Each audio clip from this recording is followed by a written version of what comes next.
Welcome to Wild Spirits Outdoors, the place for real hunting talk, tactics, and a few laughs. Now let's dive in with your host, Brad Dijon.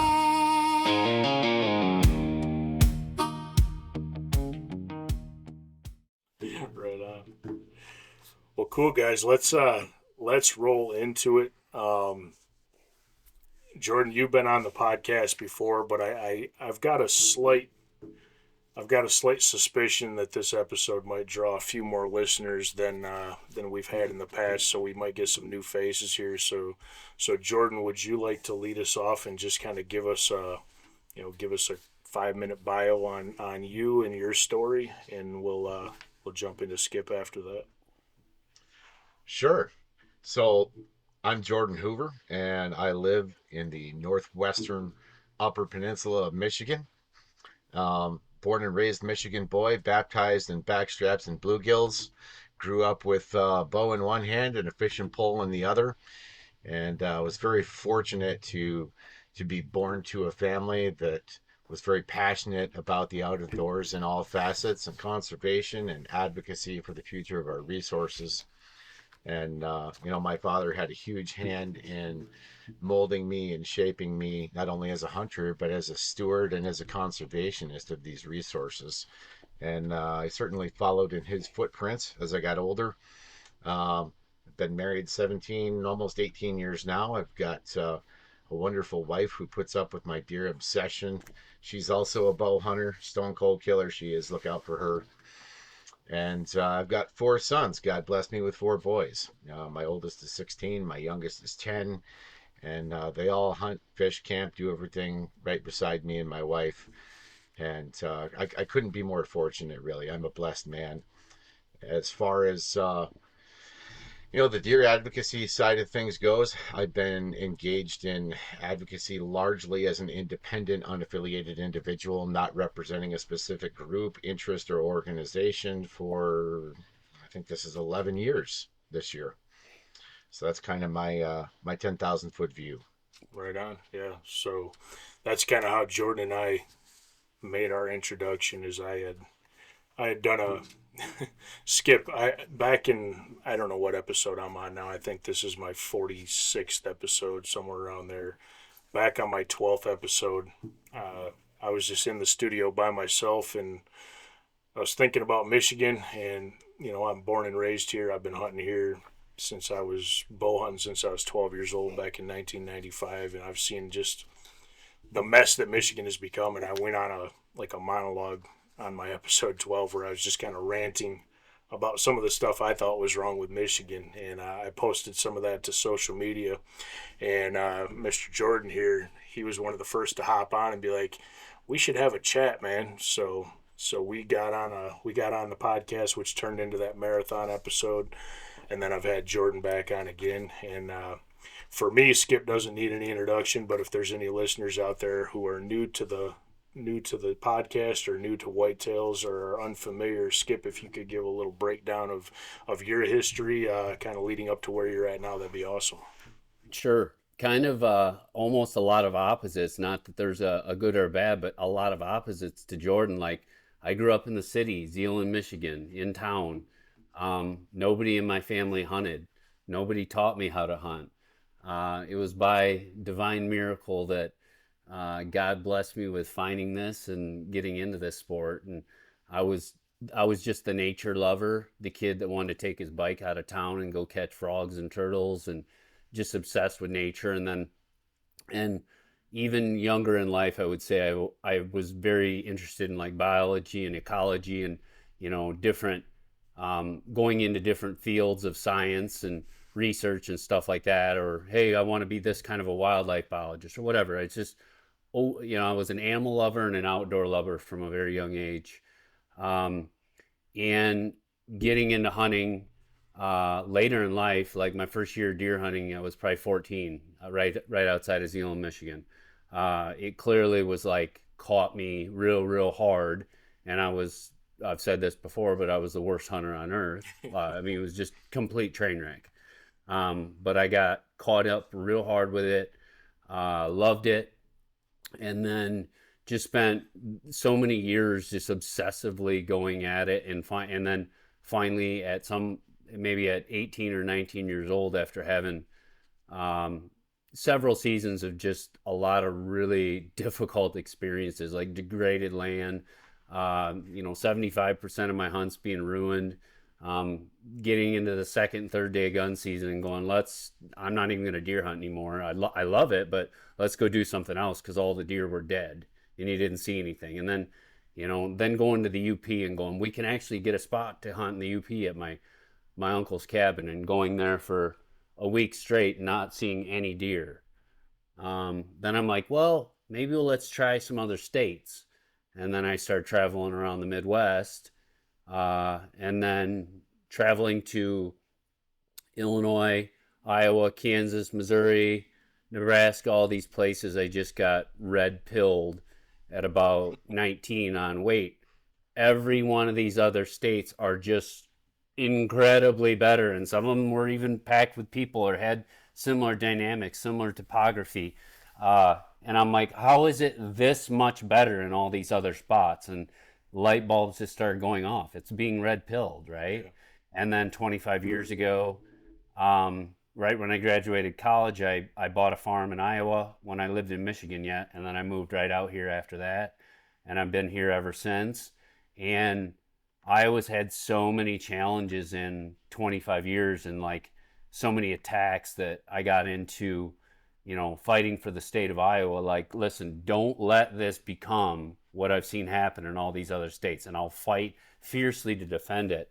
And I would say where maybe I started the getting into deer regulations was in my 20s. I would write letters, and some of them they'd get posted online about the state of Michigan and all like the disasters of the state of Michigan. So, even in my young 20s, 25 years old, I would, but I didn't know where to go with this stuff either. It's like you could post these things on the internet. There wasn't even Facebook, right? Sure. But I knew back then there was a hunger for like, guys, this is going in such a wrong direction. And like, it got a ton of attention for even like one of the letters I emailed to like 20 guys I knew, or 200 guys I knew. And like all of a sudden that just snowballed, and all of a sudden these little papers in Michigan want to interview me and post the article and ask me questions in different organizations in Michigan. I'm like, I knew I was on to something. Like all my friends, like, that were serious into this, we're all putting our hands over our face going, please fix this broken system, please fix it. So that's when I maybe got into this stuff passionately, was 20 some years ago. Okay. I'm kind of for anybody that's listening who's not familiar, I'm like a hybrid of the two of you. It's quite funny to hear the story of both of you. I'm country boy. I was born in Fremont, Michigan. Born and raised in Newaygo. And nobody in my family outside of one uncle bow hunted. The Michigan gun hunting tradition style was fairly commonplace in my family. My dad was a gun hunter. But back in 95, even leading up to 95, 93, 94, the whole thing was, I'm talking to my dad and I'm like, I don't want to go sit with you gun hunting anymore. I want to hunt. And he's like, well, tough titties. You can't hunt in Michigan till you're 14 with a gun. And if you want to hunt any sooner than that for deer, you're going to have to learn how to bow hunt. So that's kind of where that started for me around age 10. Got introduced to archery and immediately fell in love with it. And it's just been a passion of mine ever since. And the story for me basically goes from age 12 until about 20. I made every mistake you could make. I hunted 10 acres behind my parents' house. I had one stand. Didn't matter what the wind was doing. Didn't matter the weather. That was where I was hunting, and I was there as many mornings, nights, as much as I could be there. Then I got a little more educated, a little more understanding of deer behavior and the science to hunting, and it didn't take me long. By the time I was probably in my late teens, maybe around 20 years old, I just kind of threw my hands up and said, Michigan's going to do what Michigan's going to do, and I'm not going to Jordan kind of said it well, I'm going to take my ball and I'm just going to go play by myself. So I kind of checked out of the whole regulation talk. I didn't pay any attention to anything that was going on with the NRC, with the DNR. Basically, every year I waited for the regulation book to come out and see what the new legal laws were, and I went and did my own thing. And then about 2008, I took my first out-of-state hunting trip. I went to Illinois, and that changed my life like immediately. I'm like, oh my goodness, like this is the stuff I saw in magazines and watched on TV, right? And from there, I started chasing public land in Wisconsin, Indiana, Ohio, kind of like you, Skip, just kind of traveled around, and I'm like, I'm hunting public ground in these states, and I'm not the only one out here, and it's still, 20 times better than what I'm accustomed to here in Michigan. So that's kind of how I got my start. And then, like I said, when I did that episode 12 rant, Jordan picked up on one of them and said we should have a chat, and he kind of reinvigorated me to get back into the fight. And instead of just checking out, taking my ball and going doing my own thing, thinking about the future of the state and the future generations that are coming beyond me, and what we need to do as a hunting public, those that really care about this, what we can do to fix it. So to me, this episode is like a perfect blend of, you got 3 born and bred Michiganders here. You've got one from the UP, you've got one from the Lower Peninsula who's hunted about every corner of the Lower Peninsula. And then Skip, we got you who cut your teeth hunting here in Michigan, and then somewhat sought greener pastures, we'll call it. So there's very unique mindsets involved here, but all have a familiar tie back to Michigan. So folks that are listening, I know the first thing they'll jump to as soon as they heard Iowa is, oh, here we go. We're going to try to compare Michigan and Iowa. And Michigan's going to be 180-inch deer behind every tree, right? But I podcast, yeah. And I get sick of people comparing us to Iowa, and for a different reason though. People are like, well, we can't be like Iowa. And what I want to tell people is like, do you understand how a little habitat we have here, how few of deer, how we have no public land, like we have no forest? And the other thing, how broken up we are, and like every block you go to around me is just full of dudes. Like when I hunted southern Michigan, the amount of hunters I encountered, clearly it was the most during gun season, and I realized, there's a few more people bow hunting now, but I run into more hunters now in Iowa than I did when I was in southern Michigan. So where people go, we'll never be like Iowa, we can never be as good as Iowa. That's the part that gets me. Sure. Because it's like we're working with this little sliver, and you guys have this giant pie that's just completely ruined. And Iowa's just hanging on for its dear life just by miracle because we have great regulations. Otherwise, if we had mirroring regulations as Michigan, yeah, Iowa would be a complete train wreck. Yeah. It'd be ruined instantly. For sure. So fragile here. Yeah. And that's a great point. And Jordan, I'll have you jump on this a little bit too, because I tried to do a little bit of math here, Skip, and I hope my numbers aren't too far off. So if I get out of pocket here, let me know. But based on the research I could do, which was difficult to pull together because the information's not the greatest, but when you look at Iowa recreational land, the average tract of, quote, rec land in the state of Iowa is about 80 acres. And the average farm, where we're actually, growing some sort of crop, is about 340 acres. Now, when you get into public land in the state of Iowa, it looks like the total state has about 720,000 acres. And you're running about 160,000 hunters annually. Is that fairly accurate? Yep. 165,000 hunters.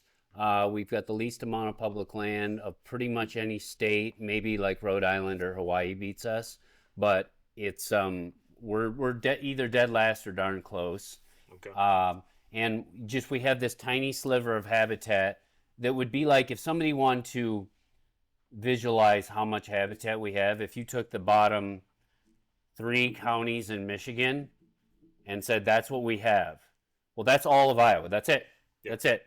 That's all of our habitat. And when people go, yeah, but you have these giant cornfields. Like I'm all over this state constantly. Those areas with giant cornfields, for all intents and purposes, there's no deer.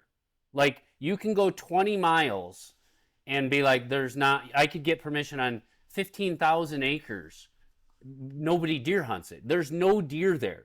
There's like, but people like, they can live in cornfields. Yeah, but dude, the corn comes down, and when there's no trees for 20 miles, those deer do not have places to live. Right. And then you go, well, but there is, if you go 20 miles far enough, you'll find a river with timber. Yeah, everybody in that county knows that that's the only little place there's deer.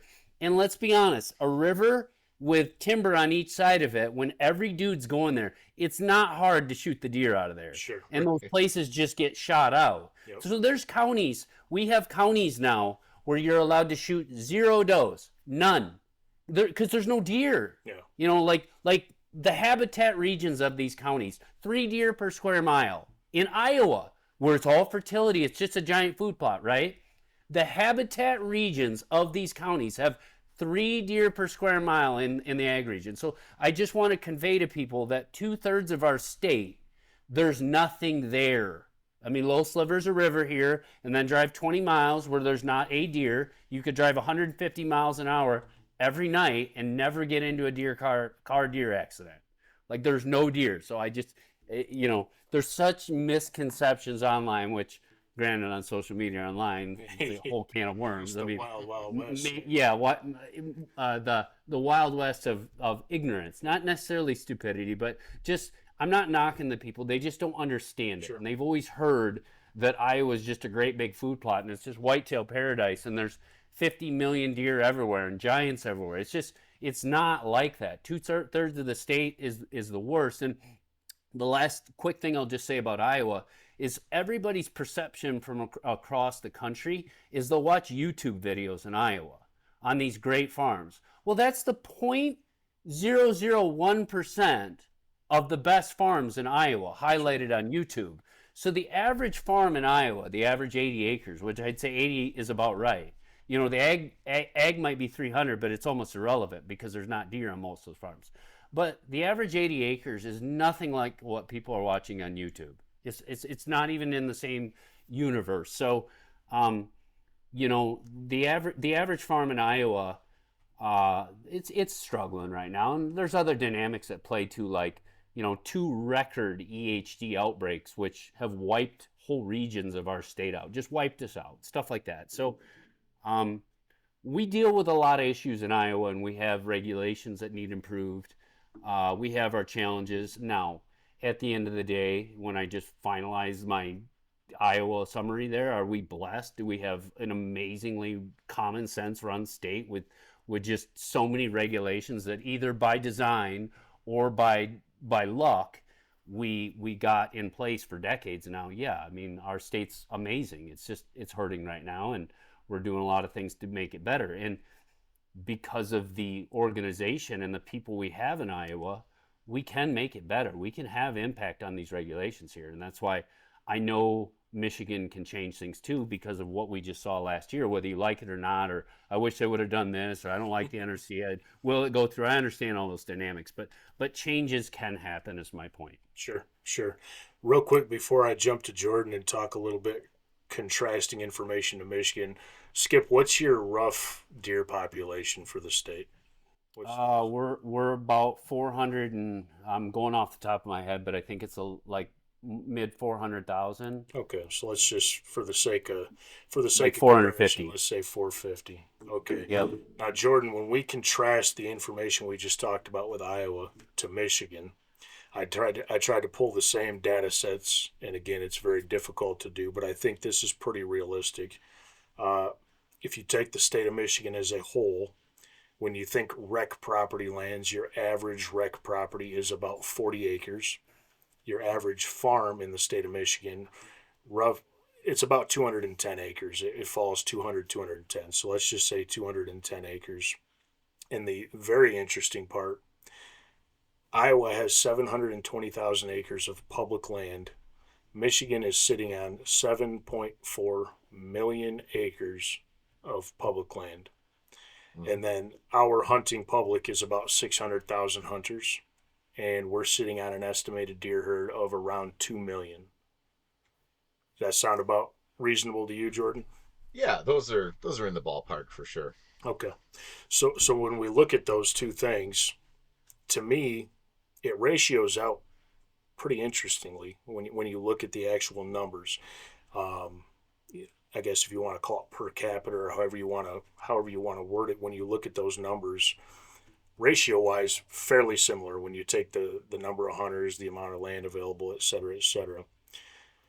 So to me, and Jordan, I want to get your perspective on this from the regulation side and from the Michigan hunter side. And the thing that I've thought for many, many years is the biggest problem in Michigan is twofold.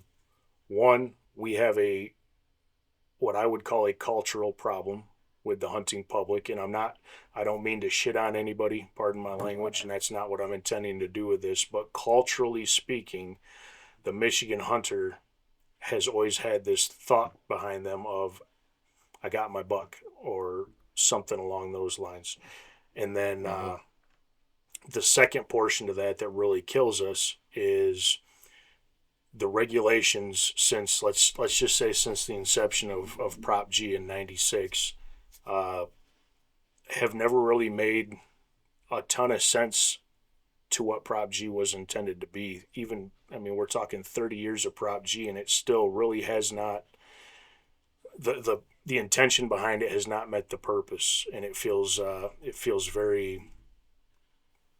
just feels weird. And that's why myself and a lot of folks have checked out of it. So when we look at what Skip just talked about. What's Prop G in quick summary? Sure. So Jordan, you want to take that because you're going to be more fluent in it. I'm going to say it really rednecky and dumb. So Sure. So there's a broader issue with Prop G, but the part that specifically applies to what we're discussing, and that's wildlife management. Proposal G was a ballot initiative passed by the people in 1996, and part of the language of that ballot initiative mandates that the Natural Resources Commission shall, to the greatest extent practicable, make all natural resources decisions based on the best available sound scientific evidence. End quote. Understood. Very good. yeah, Jordan. Don't know that was executed on, but Oh yeah, thank we'll you get to that. yeah, understood. So Jordan, when we look at those ratios and we say, comparatively speaking, even though it might not look like it, there's a fair amount of similarity when you're talking hunter numbers, property available versus hunter numbers, property available in Michigan. What is it about Michigan that we have struggled for decades now to get any real improvement to the whitetail species at large? Well, since we kind of had two questions, I'm going to break my answer into two answers. So the first one, which you, I believe, rightly parsed, is a cultural deficit with the Michigan whitetail hunter. I've heard countless stories of some of my buddies that have gone to other states, and they see a truck with Michigan plates, and guys get out, and they're like, "Oh, great, the Michigan guys are here. Let's go somewhere else." Like, people in other states don't like Michigan hunters coming to their states. Why? True. Because of our deer dogma, because of our ideology and the culture that we import with us to other states. Somebody sees a 125 in Ohio and they're from Michigan, they're blowing his ears off 8:05 a.m. opening morning, no questions asked, and everybody else in Ohio is like, "Dude, what are you doing?" And that's just one example, right? But I kind of coined this phrase a while back, deer dogma. In Michigan, we all grew up largely having the hunting heritage follow this line of patrilineal descent, father to son, father to son, father to son. And whatever dad and whatever papa said, that was gospel. You didn't question it. And unfortunately, I think for us, in a great many cases, despite the best intentions of fathers and grandfathers, I think bad information and bad ideology was downloaded to future generations. And when that knowledge is perpetuated, it becomes a problem. Then it's a cultural norm. Well, this is what we do. Well, this is the way it's always been. I know you've heard that more times than you can count. Well, tradition. Well, tradition is just repetition of a process or a task. Tradition itself is not a justification or a testament to the correctness or appropriateness of that action. It's just repetition. And in Michigan, I think we have really struggled to be introspective, to be honest, to set ego aside, and to say, maybe what we're doing isn't so good, and maybe we need to look ourselves in the mirror and make some changes here. That's easier for some guys to do than others. I think that for most human beings, we seek comfort, right? Not everybody. Some of us are gluttons for punishment. We seek challenge. We're up at 4 a.m. going to the gym. We're hiking the mountains. We're doing whatever. But in general, with human beings, we like comfort. We like status quo. We like things the way they are. Don't rock the boat. If there's one thing I've learned in every facet of my life along the way, it's that success is seldom the product of comfort. Success is almost always the product of discomfort. And we haven't been willing, as a hunting fraternity in the state of Michigan, to become uncomfortable, to have the uncomfortable conversations. And I think that some people are willing to say, well, yes, we should change. But we doesn't include them. We is, I'm pointing my finger over there and the neighbor needs to change. I'm not going to change. The answer is we collectively must change. And I think that, we're fighting a huge battle with the antlerless stuff, right? Like that's a hot button topic, has been for a while. Chad Stewart, our head deer biologist, wrote that open letter a few years ago, basically begging Michigan hunters, please take those, please, for the love of God. So the stats come back from last year, 80% of Michigan hunters didn't shoot a single doe. I mean, we can bring our pitchforks and our Molotov cocktails all we want, but at the end of the day, we're the man or woman behind the bow, behind the gun. We're judge, jury, and executioner. And we've continued to demonstrate that we're not making sound conservation, sound stewardship minded choices. And unfortunately, as much as, and I'm a huge proponent of small government, right? I'm like, hey, I don't need Uncle Sam in my back pocket. Let's maximize personal liberty, all that kind of stuff. I'm a devoutly conservative man. But that said, there comes a time when you have to start tightening down the screws of regulations. If people are not going to choose to do the right thing, then the agency has to step in and say, okay, we asked you nice, and now we're going to make you. And that's where people start flipping their lid, right? Government overreach, tyranny. You hear all those buzzwords around the state of Michigan. The DNR is tyrannical. It's overreach. Regulations are garbage. Well, ultimately, they're charged with managing the resource, and the hunter is the tool by which they do that. And if the hunter continues to make poor choices, we become obsolete as a management tool. Then you open the door to the crazy conversations that are happening out there now, like, private LLCs that are going to commercially, industrially kill does, drone usage, whatever the case may be. I mean, to me, that's unconscionable. We're literally losing our place at the table because we refuse to make the right decisions.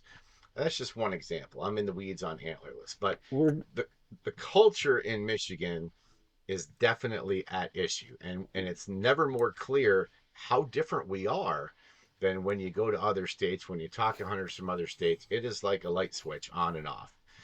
The second answer to your question. Real quick, Jordan, before you jump into that one, Yeah. Skip was about to say something. I don't want to forget that point. Skip, what were you going to jump in with there? Well, I mean, we're essentially what Michigan's doing is just repeating history, because that's back. You're back, and I've heard the chat on dudes rifling down the deer to sell them, and market hunting, and them looking at avenues like that and hiring the sharpshooters. What you're doing is you're going pre-Teddy Roosevelt, when you could do whatever you want. And these people say, it's my land, I should be able to do whatever I want. You can on your land, I understand that. And I'm very much a Teddy Roosevelt conservationist conservative. I'm a conservative, I'm for small government, but let's make no mistake about it. Teddy Roosevelt, probably one of the greatest presidents in our history, was the one that finally said, if we don't have regulations and we don't have conservative regulations to do whatever you want, we're going to wipe these animals out. We're going to wipe them off the landscape. They will not be managed well. And he watched the whole system get destroyed, and he was the one that was the adult in the room, that was the fighter, the outsider, that said, no, we're going to have regulations. And don't think 100 and some years ago, 125 years ago, there was an outroar. You're going to tell me what to do, Teddy? And all you people who, with the Boone and Crockett Club and the 7 pillars of conservation that saved the big game animal. They had an outcry back then.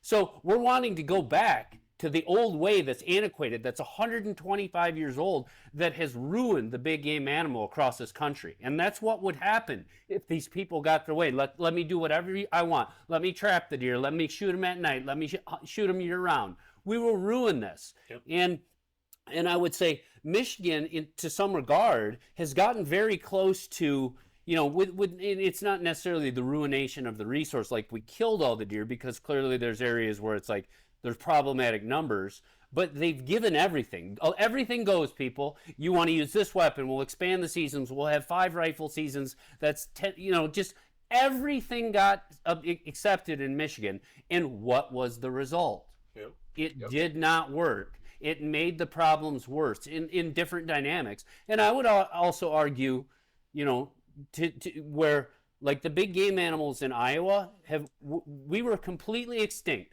Wiped off the landscape for decades and decades and decades. We didn't have deer until the 50s again because we killed every last one off. And I would say the UP almost got to the point where I knew guys that would go up there just to blow everything away that they could, and all of a sudden my friends, I'm not knocking them, I mean love them to death, but they go up there with that mindset of just take.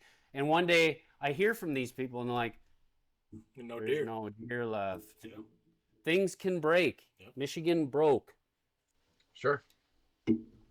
No, that's a great point, Skip. I mean, I'm with you on that. And it's interesting because Michigan hunters are very quick to get loud about their rights. Don't tell me. Don't you dare tell me. You in the DNR, Hoover, you guys are corrupt, jackbooted Nazi thugs, I think, as Ted Nugent calls us. Yeah.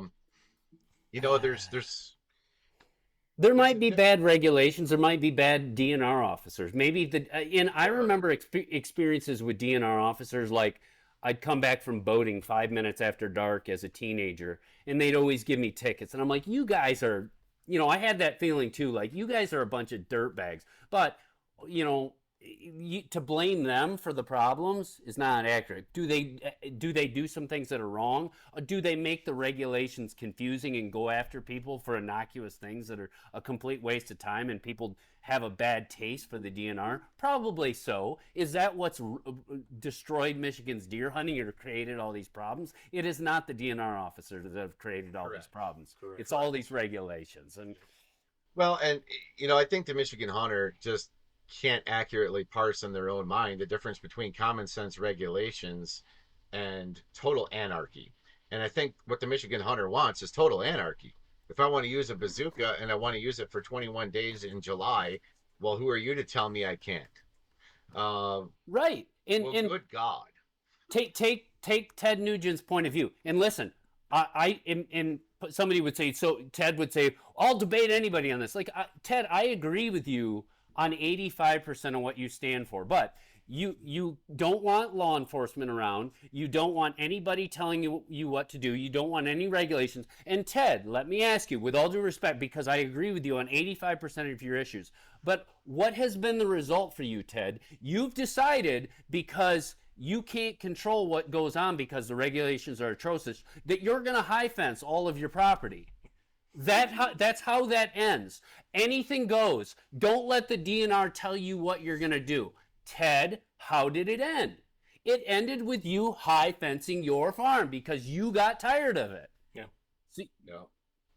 I agree with that. I think that there's some common sense things, right? And at the end of the day, I mean, we look back to the founding of our nation, right? They laid out a blueprint and a framework. Right from the beginning, our founding fathers understood, even with our ravenous desire for liberty and freedom from tyranny, that there had to be some rules. There had to be some order. There had to be some structure. And this is no different with hunting regulations. There's got to be rules. There's got to be order. There's got to be structure. There's got to be a framework. This anarchy, give me liberty or give me death crap for Michigan hunters is not going to work. Look at the libertarian point of view, even when it comes to drugs. Don't tell me what I can do. Let's make all the drugs legal. Go to like places in Canada, in British Columbia, and look how that worked out. I mean, these towns, these cities are drug zombies, like, complete ruinations. Like, oh my gosh, I think they made a really, really poor choice here. So libertarian mindset with some of these issues. And listen, there's some things I'm very libertarian on, right? But when it comes to, maybe like legalizing drugs, maybe how letting people do whatever they want with the public resource, a fragile, finite resource of wildlife isn't the wisest move. And anytime it's been tried in history, it has not worked out well. It's kind of like socialism. Yep. Show me a time in history where it's worked out well. It doesn't. And it's the same thing. It's the same result with unregulated wildlife. Yep. It's the really interesting thing, though, Skip, and I pointed this out a couple weeks ago because our Natural Resources Commission was having some discussion about some fisheries issues. And the prospect of installing a size limit on crappies in Michigan came up. Gee, maybe this is something that we should do, might be good for the species. There was not one word Crickets. of dissent anywhere online. And I couldn't help myself, Skip. I'm like, where is the outcry and the ferocious social media backlash about the air quotes trophy agenda in Michigan fishing? Like, it's unbelievable, the hypocrisy, because it's okay to talk about managing for quality and longevity of the resource with fish, but as soon as you put antlers on something, oh, no, we can't do that here. And the funny thing about that, Jordan, is what's Michigan been known for forever? Michigan has some of the most fantastic, best fishing in the country. I mean, we've got so many rivers, so many lakes. We've got the big waters. And the culture around fishing is to conserve, to protect, to create the best fishing possible. And that's the culture mindset within the majority of the fishermen in the state of Michigan. So when you say we're going to put a 15-inch limit on crappie, I don't know what the size limit was, but if you do that, you're not going to hear anything from them because most fishermen are already saying, I don't keep crappies under 15 inches anyway, right? So are you saying that you think most fishermen feel like Michigan has a quality fishing system and a quality fishery and is regulated well? I would say for the most part. Okay. Yeah. And that is why they're accepting of that, because when you have a good quality resource, people respect it. They want to protect it. They say our fishing is good. Let's keep it. Let's make sure it stays great. Let's not do things that ruin it. And if we can improve upon it, you have people that actually care about that resource. And I would say you have some of those with the deer hunters, and it's a growing number. But that's what people need to. If you can get to a place in Michigan where people say, "Hey, our deer herd is actually managed well. It's balanced. I have a quality experience," just like we have a quality fishery. Now we have a quality hunting resource in deer. I think people's mindset and the culture will change that way too, where they'll want to make it better and they'll respect the resource. Yeah, and Jordan, I want to get your take on this as far as the regulation side of things go, because what I've often experienced is, and I hope people that are listening to this don't think this is a giant, crap on the Michigan hunter, because that's not what it is.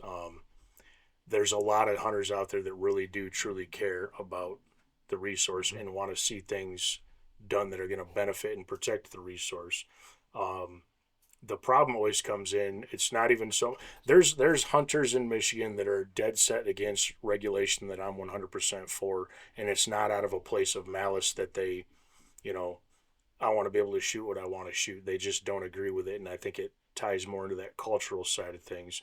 But when you try to look at it from a zoomed out lens, the state of Michigan has never, and since I've been hunting, I don't feel the state of Michigan has given any restraint regulation any chance to percolate, any chance to really show what it has the benefit to do, because the public outcry gets so loud that they all of a sudden say, whoa, whoa, whoa, okay, we're gonna put an extended late season antlerless on top of the already extended antlerless season. We're gonna add weapons to archery. We're gonna take Skip. We don't even have a muzzleloader season anymore. They took away our muzzleloader season and expanded it to all guns. And the muzzleloader guys are like, come on, we had 9 freaking days a year where we could go out with our smoke poles and not listen to semi-automatic sixes bark off. But that's what Michigan continues to do, is they just keep trying to remedy the issues by giving more and more opportunities to the hunters, instead of just maybe saying we're going to piss the hunters off for about 3-5 years and we're going to do what's right by the herd. And I think at the end of it, people will finally calm down a little bit and be like, hey, maybe we're making the right choice. Well, it's not like we can't look to other states that are actually quite similar and say what's been the result. Indiana, Yeah. Pennsylvania, Kentucky all made tough choices. You know, Pennsylvania just completely said, our system is imploding and we're going to have a revolution with Gary Alt and changing everything. And Indiana just went through the battle, 15, 20 years ago, saying we're going to go to $1. And this group's, well, only 5 or 10% of people shoot 2 bucks. You're going to, and they had a ruckus for 3 years. After 3 years, it went real quiet, and all those people that were chatty, just having a fit, the sky is falling down. I can't shoot my second buck. All of a sudden, they got very quiet. Yeah. And all of a sudden, their minds changed too, and they went, you know what? And I've met countless of these people. They're like, I was against it before, but now I see the result. I would never allow it to go back to the way it was. It's solved so many issues in our state. So other states, we can look and say, were they successful or not? And the last thing I would just add to that, Michigan's tried to, let's just make the muzzleloader season full of rifles. Let's let this go. Let's do this. What's been the result? So you guys have done that. What's the result? Has it been good or bad? It's been less hunters, less hunter participation, and it's been an increase in the resistance to shoot antlerless deer. So exactly. So you've tried these things, and we've tried them multiple times, and you've doubled down on stupidity, and now we have the results. By definition, with those results, new tactics are required. A new strategy is required. 100%. So this goes to the regulation portion. We talked about impediments. Why is Michigan stuck? We talked about culture. Well, let's talk about the regulatory side. Because the bottom line is, in the state of Michigan, you do not pass go, you do not collect $200 unless it goes through the Natural Resources Commission. They are the entity in the state of Michigan that composes game regulations. And in the decade plus that I have been doing this, one thing has become extraordinarily clear to me about the Natural Resources Commission. They are going to continue to fix it until it's broken. Period. These people, and I'm not going to say that they're evil or that they have malicious intention, but I'm just going to say it like I think it. They are completely ignorant in most cases about whitetail biology. They're completely ignorant as hunters. Most of these people are not avid hunters, okay? They're token hunters at best. They put up the token headshot or whatever, where they've got their camo hat on, they're holding their shotgun in the wrong hand, whatever the case may be. These are not people that are vested and invested in our way of life. These are career bureaucrats, they're executives, they're attorneys, they're CEOs. They have nothing to do with the soul of Michigan hunting. They don't know a damn thing. And when those are the kind of people that continue to be appointed to this board, which is nothing but a castle wall of bureaucracy meant to exhaust and deplete the will of the Michigan hunter to even fight for change, you can't have a good outcome. The machine itself is broken. The Natural Resources Commission, as it functions, does not fulfill its founding principles according to Proposal G. We hear all kinds of, like, when I say science, right? Anyone with a lick of common sense knows I'm saying biological science, ecological science. Not the commissioners. They're right there to say, well, no, Mr. Hoover. There's political science, there's social science, there's economic science, there's whatever science we wrote on a bar napkin last night. And that's all air quotes science under Proposal G. Well, there's problem number one. Okay, we have a rogue, power-drunk bureaucracy that assigns the label of science to whatever the agenda of the day happens to be, and then they politically justify it. Okay, the span of time that I have been doing this, it has become abundantly clear that the biological benefit of the whitetail deer in the state of Michigan is the very last consideration in whatever the regulations are. And the goal of the Natural Resources Commission is to be insulatory in nature. Okay, they take all the heat, they take all the anger. You know, the hunters are pissed off. We get 300 people show up to a meeting that want to give them a piece of their mind. They're there as the buffer. Okay. The whole point of these meetings is to provide someone to yell at. Yeah. That's all. That's all. If the NRC hasn't worked out, it sounds like you guys need a new process, and the legislators need to redo how things are done.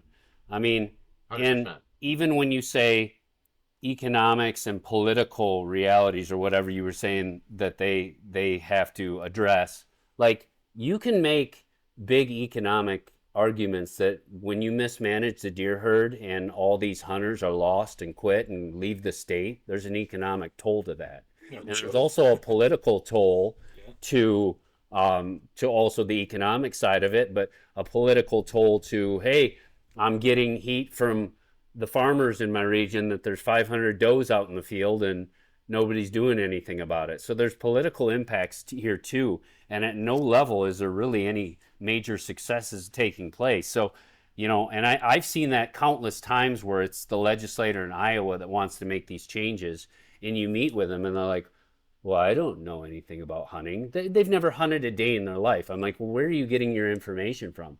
Well, the Farm Bureau lobbyist was just here and told me this, and this. Is that not right? And you're like, what did they tell you? Right. And then you just bring in simple facts. And to their credit, in the state of Iowa, when I've met with them, which has been 5, 6, 7 years now, they're like, oh, thank you. We don't actually hear from hunters. We only hear from Farm Bureau and this special interest and this weapon manufacturer. And that's Say that again, Skip. Repeat that back. For That's the people in the important. back of the room, say that one more time. So the politicians are not hearing from the hunters. They're just hearing from the special interests. Like, well, we want all the deer killed because we're Farm Bureau and we want to see them wiped out. They hear from those people. They hear from that lobbyist, or they'll hear from Farm Bureau. Well, Farm Bureau is telling me that it's a great thing that baiting comes back because, well, why? Because they're going to make money selling corn. Oh, so it has nothing to do with CWD or with disease or the hunters, or even the hunters' experience. Leave CWD out of it. Just leave that out. It has nothing to do with that. No, they just want to sell more corn, and maybe some at Farm Bureau actually think that we'll shoot more deer and kill those stupid rats off if we have corn piles all over, which is actually very problematic, and it's going to make the problem worse, not better. And I understand baiting goes on anyway, and that whole bait discussion. Or, like I said, they're just like, a lot of them will be like, well, I had a weapons lobbyist come and talk to me, and they said, if we legalize this weapon in this season, that will bring all this new revenue to the state, which is great, more sales of fill in the blank. And also, with those new weapons, then we can kill those rats, those deer that everybody hates. So I think it's a great idea, and that's how everything gets, yep, yes. And when all these bills get put through, or ideas in the past, and here's what happened in Iowa and so many other states, including Michigan, when people wanted XYZ done, let's kill all the deer, let's introduce this new weapon, it was that special lobbyist, that group speaking, and then they would turn to the hunters and say, hey, hunters, what do you think? And there was no hunter there. There was no hunter to say, whoa, whoa, whoa, whoa, what Farm Bureau is telling you is not right. There wasn't a voice there. There wasn't a body there. Yeah. So that's why I say all the time in multiple states, I talk to legislators like, we don't hear from the hunters. We just hear from the special interests that want to exploit it or make money off it and so on. Sure. So simplified, I mean, what Skip is saying here, money and politics. Money and politics are calling the shots. Brad, have I not said exactly that in the state of Michigan? Money and politics. Yeah. It has nothing to do with biology. But we found a way around that in Iowa. We wised up and said, you want to talk about money and politics? So the DNR did an economic study on the value of deer because Farm Bureau kept coming in every year, attack, kill all the deer. They're a net negative to our state. They do $5.2 million worth of corn damage to our state. Kill them all. And then the DNR just took the data and they said, actually, the $5.2 million in crop damage done to corn on a $12 billion corn crop. With soybeans, it's about $10 million on about a $20 billion crop. So it's this much. Oh, the deer on just the basics, license, ammo, gear, all the basics in hunting is $180 million in Iowa. Then you start factoring in, oh, this guy bought a cabin. This guy bought a truck to deer hunt. He bought a UTV. Property values are up because people want to buy this land. And then you go, oh, Iowa's deer hunting economy is actually $1 billion. Well, now the politicians can see this study that's done and go, okay, Iowa's deer hunting economy, that small little sliver we have, is $1 billion. Maybe we don't want to destroy it just to squash it like a bug, like Farm Bureau wants us to do. So they save $10 million in crop damage, $10 million, and we're going to squash $1 billion economy over here. So that's the one bright thing that Iowa did, among many others, when we're run with common sense, where we caught this and went, okay, that's a game you want to play? Let's look at the value of whitetail deer. And we established that with data and facts, and all of a sudden the politicians look at it very differently now. It's changed the game. Yeah. Well, and I just want to point out that the reason you caught that, Skip, is because you were active, you were engaged, you were paying attention.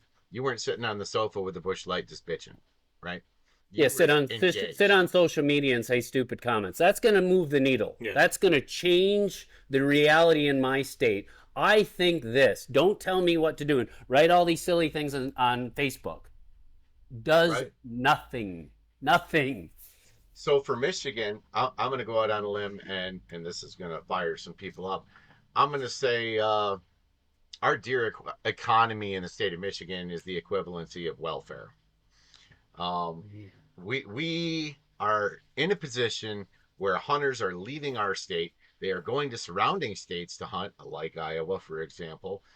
They're selling properties in the Upper Peninsula, if they can even sell them, because no one wants to buy them. Like, our deer economy, air quotes, is in the Great Depression, okay? And the first thing that we have to do is ask ourselves the very simple question, well, why the hell is everyone leaving? Well, because Michigan is not putting a quality product on the table that people want to buy. That is the bottom line. And this is where people's blood pressure is going to go up. Oh, Jordan Hoover, yeah, he's a trophy hunter. That's all he cares about is a big bucks. Well, here's the thing. I don't care who you are in the state of Michigan. You're not going to look me in the eye and say, I get out of bed at 4:30 in the morning praying to God that 4-inch spike walks across my shooting lane at 8:30. You don't do it. I don't care who you are. Let's be honest. But they're calling you a trophy hunter, maybe because you'd like to shoot an older buck and maybe you'd pass that 4-point. Yet they'll go out, especially in the Lower Peninsula, some of these guys will go out and pass 15 does and then shoot that 4-point. Yep. Right. You pass. The trophy hunter pass. Who's the trophy hunter? If you just passed 15 does and shot the 4-point, who's the trophy hunter? Now, who's the responsible? Well, I just hunt for meat. Why'd you shoot the 4-point then? And when you know you're in a region of the state with a high deer number, and the DNR's asking you to shoot deer in, the thumb region or the southern part of the Lower Peninsula, and you're passing all these does, I mean, who's the responsible hunter here? For sure. And I'm not attacking these people if they want the sport to get better, and I'm not, I'm not an adversary to these people. But to have some uncomfortable conversations and just say, is that a problem? Where the culture is to pass 15 different does and target the one buck I can find and blast them and never come back and shoot a single doe. It's not responsible, for sure. It doesn't follow science. There's no biological argument for it. And yet, the one area I do have a problem with those people, if it's that person that is lobbing shots at other people who passed the buck and shot a few does and tried for an older buck, they're trying to call them a trophy hunter to degrade them, to throw a jab at them as a negative. Like, no, dude, the guy that shot 2 does and shot an older buck, I would say is a responsible hunter. If you want to label him a trophy hunter, fine, but so are you for shooting that buck, unless you literally are the guy that's like, I'm out for meat. The very first deer I see, I shoot it, because I am strictly a meat hunter. Fine, great, love it, but please don't lob attack words like trophy hunter at people who just want a well-managed resource. 100%. 100%. You know, I brought this up on a previous podcast with Brad, and I'm going to bring it back because I think it's really important and it's an instrumental part of this conversation. I believe, right down to the soles of my boots, that the hunter has a biblical mandate for stewardship. You know, the good book talks about giving man dominion over the fowl of the air, the fish of the sea, the beasts of the field. Well, dominion is an implied responsibility.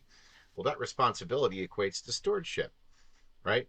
But what the Michigan hunter in particular seems to want to do is subcontract our personal responsibility. Well, how do we do that? There is any number of trucks going down the road in the state of Michigan that have, an MUCC sticker, a Whitetail's coalition of whatever sticker. They got stickers all over their truck, right? They're members of all these organizations. And they have it in their head somehow that because I put $50 in the hat for air quotes conservation, I did my part for stewardship. Now I can just go to the field, I can shoot whatever I want, and if I don't like what I see, it's the DNR stall. There is no sense of personal responsibility. There's no ownership over the resource. I think that's really what's lacking, is that sense of personal responsibility. Well, if I'll shoot does, and we eat them, and I'll give them to people. A lot of times, like if I'm shooting several does and I'm giving them to people, it means I'm not eating them.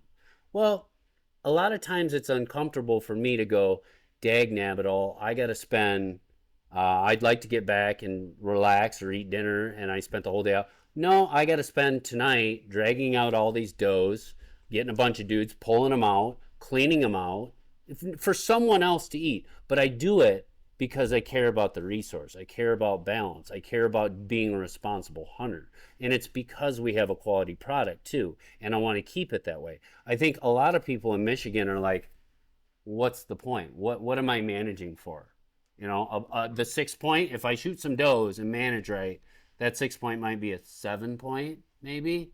They're like, well, I don't care. They're checked out in even caring or wanting, respecting the resource to do the responsible things. And I think the people who would probably care the most are the ones that are leaving the state of Michigan to go hunt every other state. The ones that are leaving, and consequentially, those are typically the ones that get labeled trophy hunters, simply because. And they're the ones that spend the most money. Yeah. They're the ones that are probably the best stewards of the resource, and they're the ones that actually could fix that state and make them similar to so many other successful models that are proven that are managed better. Yet they're driving them away. And this is not about me, but case in point, I threw up my hands and said, I love this so much. I love this that I'm leaving Michigan. I'm moving and I'm coming to Iowa, where it's managed exceptionally well. And if somebody said, hey, if you didn't go to Iowa, would you have been okay in Kansas? Sure. Would have been just fine. Could you have made it work in Ohio with their problems? Probably yes. Indiana, yeah. But I finally, but I was at a point where it's like, I want to go live my life and just be in an environment where I'm around a lot of like minds, and I spend so much time on this and I love it so much that that's where I'm going to live. Yeah. And I just moved here and just said, I'm not going to fight that anymore. Skip, when did you move to Iowa? Has it been, you said 25 years ago, roughly? Yeah, like 2000 or 2001. Okay. Okay.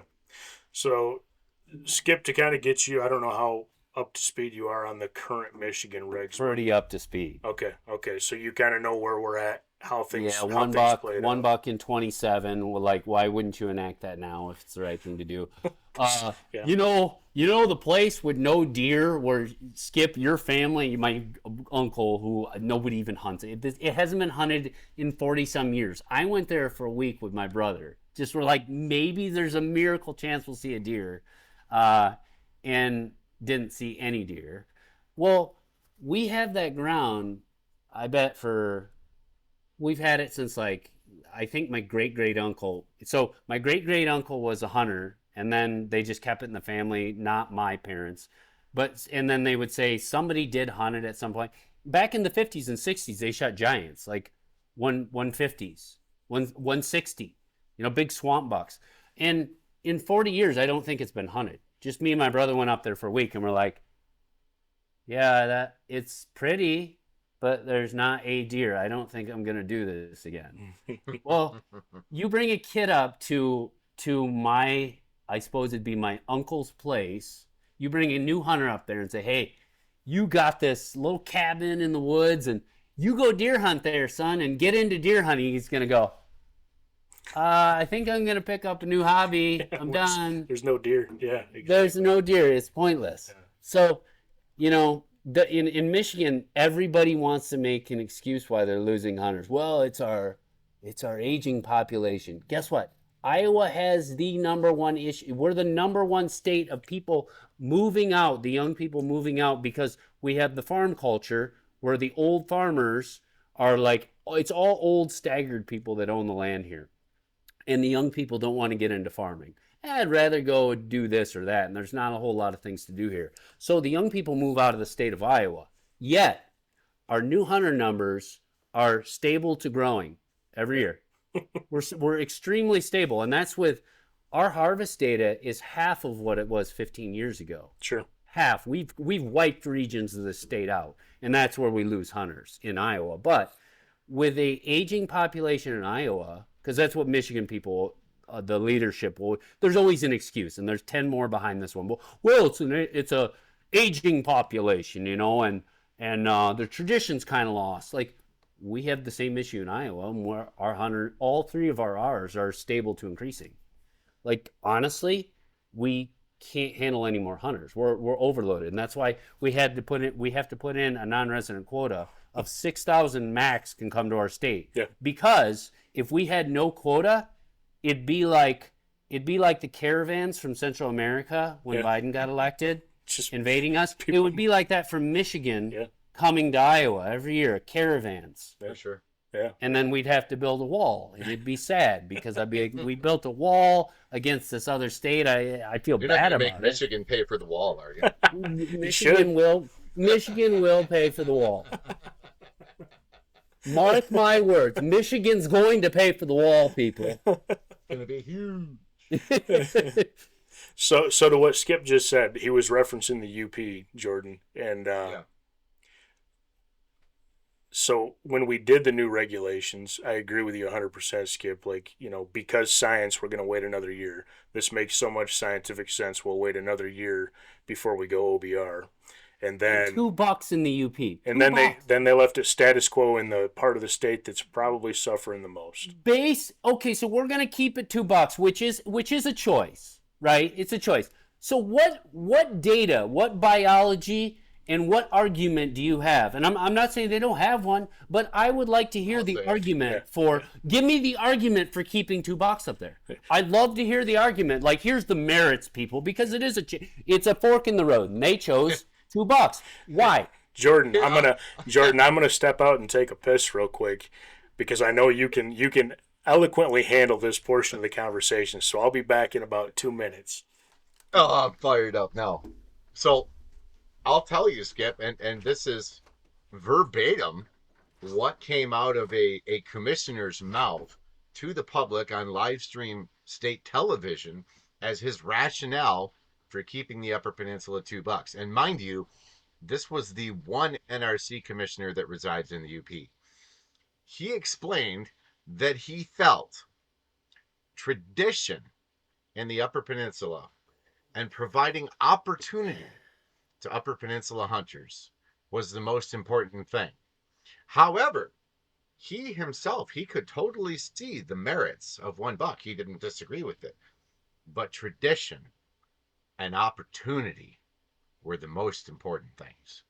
There was He felt. zero biological justification, no science offered, no pie charts, no bar graphs, no, well, we looked at Iowa, we looked at Ohio, we looked at Minnesota, we looked at Wisconsin, and we came up with, no, none of that. Tradition, opportunity, status quo, and discussion.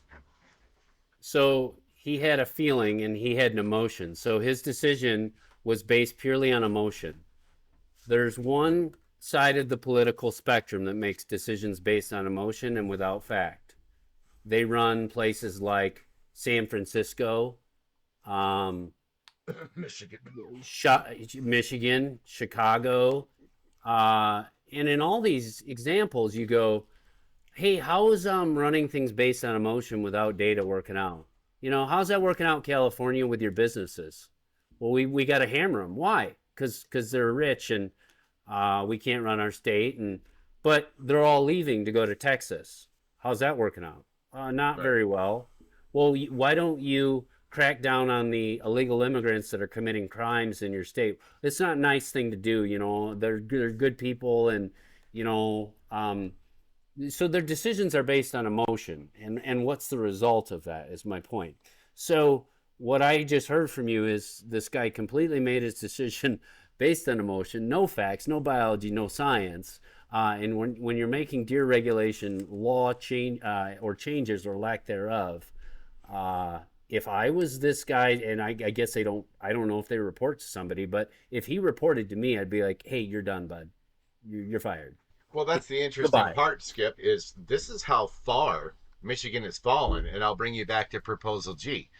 The commission's charge is making all these decisions based on the best available sound scientific evidence. There's no provision for your feelings. There's no provision for opportunity and tradition. It's science. What is the best thing for the resource? That's their charge. And on state television, this man had the arrogance to openly circumvent his charge, knowing there was no one going to hold him accountable. And that's where I become the bad guy, because I told them straight to their face at that commission meeting, said, you don't understand this. We don't sit before you. You sit before us, and we're going to hold you accountable. And I'm sure a couple of them kind of belly laughed and ha, ha, ha. Well, what's he going to do? Well, here's the thing. I'll tell you what I'm going to do, Skip. I'm tired of pissing on the castle wall and talking to a failed bureaucracy who has no intention of doing a damn thing for the resource or the Michigan hunter. And I'm going to start working my ass off in the legislature and bringing these guys to heel, because that is the only way, in my opinion, and I think you'd agree because your approach is similar in Iowa, until the commission is held accountable to their mandate, we're dead. Unless you're maybe the governor of Michigan, which to some extent wants to be reelected and is held account by the voters to some extent, if the vote's done legitimately. He's not being accountable to the people he should be, and he's basically laughing at the people he should be accountable to. Like, what are you going to do? Fire me? But if any business was run this way, if that mindset had to exist in the private sector, a business, a corporation, a small business, a relationship, you'd be fired, out of business immediately. If I employed somebody and I said, here's your job and here's the mandate of it, here's the criteria, and this is what I expect for you for performance, and here's our policies on how we go about making decisions, and I'd look at my employee and be like, you're doing completely the opposite of what I told you to do, he would no longer be employed with me, nor anybody, nor any 100%. corporation. And if he was held to account by the voters, you'd say, we're primarying this guy out or whatever. So my point is there has to be, and you know this, you're the one that, and I'm asking, like and you're figuring this out, which I think you're spot on. There has to be some level of accountability where you can say, okay, hey, guy up in the UP that is making choices that are completely false, where you, based on emotion, not our mandate, you're not doing your job. There has to be a process to get this, to go above his head and to get the rules of the committee changed, or a new committee, or the whole structure change. And I think you're going about it the right way. I mean, the legislator would be the natural next step. Well, having been involved in deer advocacy for over a decade, I've obviously cultivated relationships with many legislators, both in my peninsula and the lower, because that comes with the territory, as you know, Skip. That's just do not pass go, do not collect $200. That's how you play the game. And I've had misgivings about it, because the spirit and the intent of Proposal G was to separate politics from natural resources, to prevent that from corrupting it. But over time, it's devolved, and it's kind of like if you put a couple of drops of green food coloring in a glass of water, right? And eventually it just tints the whole thing. That's where we've come to. And the only mechanism for, I'll call it, reforming and restructuring the commission is to go back through the legislature and say, hey, we got a problem here. And our resource and our people and our economy are suffering because of it. And you, as my elected representation, need to step up and help me and help Michigan hunters to right this ship.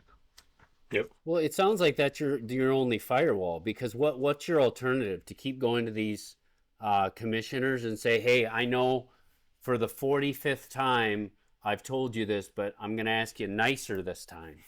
Right, I'm going to take you to lunch. Yeah, and I've got an emotional argument that's even better than the emotional argument that you've been making. Listen to this tearjerker and tell them the story about how it's your last season to hunt, and you're gonna die next year, and your dream of your lifetime is that you went to one buck, and finally, for your dying day, that's your wish. And he'd be like, "That's a really strong emotional argument. I'm gonna go with it." I mean, it's a complete waste of time. I gotta say something real quick, because it made me laugh when he said the tearjerker. So no bullshit. The one and only NRC meeting I've ever gone to was the NRC Commission meeting in May, the day that they made their votes for the upcoming regulation cycle. And one of the regulation changes that was made in the UP, and Jordan, if I don't articulate it properly, correct me, but they changed a rule in the UP because a commissioner had a tearjerker story of a letter that he received from one of his constituents, I guess I'll call him, that wanted to be able to use a crossbow during the late antlerless season, which currently isn't allowed in the UP. And because he was an old guy and it's not going to hurt anything, yep, check the box, we're going to go ahead and allow that. That's the kind of people that are currently running the regulations. And did I pretty much say that right, Jordan? Is that how that went? Yeah, I mean, just to button that up maybe a little tighter, the rule change in question was to allow the use of crossbows for seniors during late archery season, which in the UP has been long forbidden territory because of the migratory and yarding habits of UP deer. We wanted to protect them. And the commissioner in question that brought this amendment forward went on record on state television and said, well, and I'm paraphrasing, okay, I got an email from a 74-year-old guy with a bum shoulder in the UP, and he said, gee golly, gee whiz, I archery hunted my whole life, and now I can't, poor me, and, you dirty pricks just won't let us use crossbows, and I don't see why not. So the commissioner says, well, good Lord, why not? I mean, give the old man what he wants. Okay. And they on record, they're asking, like leaning across the table, does anyone know if that guy is still alive? Has anyone heard from him? It was unbelievable. It was bizarre. And they passed it. Yeah. So why don't I write a letter and say, hey, guys, we've had this cabin in the UP for 74 years. My wish, there's been no deer there for the last 40 years. My wish to you, commissioners, could you please make it so there's actually just deer in the UP? Like, do these things. That's just my wish. Yeah.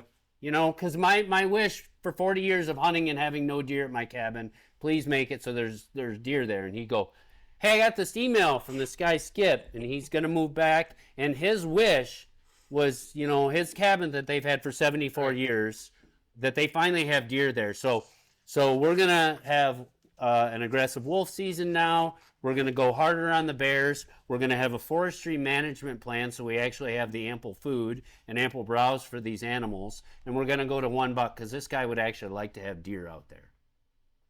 Pass it. I'll write that letter. It becomes a ridiculous game of my manufactured moral authority is better than yours. That's what it comes down to. And you point that out to the commission and they look down their nose and go, oh, well, Jordan, that's social science. It's not science, it's horseshit. And I'll keep going with the UP for just a minute if you don't mind, Brad. No, go ahead. So, we get boned with status quo because the old heads up here that still gather around the bar top and, piss and moan about everything don't want any change. And it's interesting because I've known some of these guys for a long time through the deer advocacy world. If there's a deer meeting anywhere, they're there. They're old, grumpy, retired, and running on black coffee and hatred and have nothing better to do with their lives. But that being said, they will stand in my face and say, well, Jordan, you know as well as anybody, we don't have any deer. I mean, God, we got, 2 deer per square mile. So I look right back at him and I say, yeah, but if it's a basket 6 and a basket 8, you're going to shoot them both and then have the balls to stand there and call yourself a conservationist? And that you can just see the loading screen on their face. Like they don't even know what to say to that. I'm like, how do you tell me we have 2 deer per square mile, but if they're both legal bucks, you're going to shoot them both and that's okay? That's conservation, that's stewardship, that you're paying it forward for the next generation. How do you justify yourself? Like, we are so steeped in selfishness and hypocrisy, we can't even see the nose on our face, Skip. So how's that working out? Being a conservationist, you should be thinking about the kids of the next generation. And I'd like to ask them what their outlook is for the kids that want to start hunting in the UP. How's that working out? How's that looking for these kids? How's that looking for their future? What you're doing? I mean, you're destroying. You talk about your tradition and your experience of the past at the end of your life. Well, sorry, you're toward the end of the road.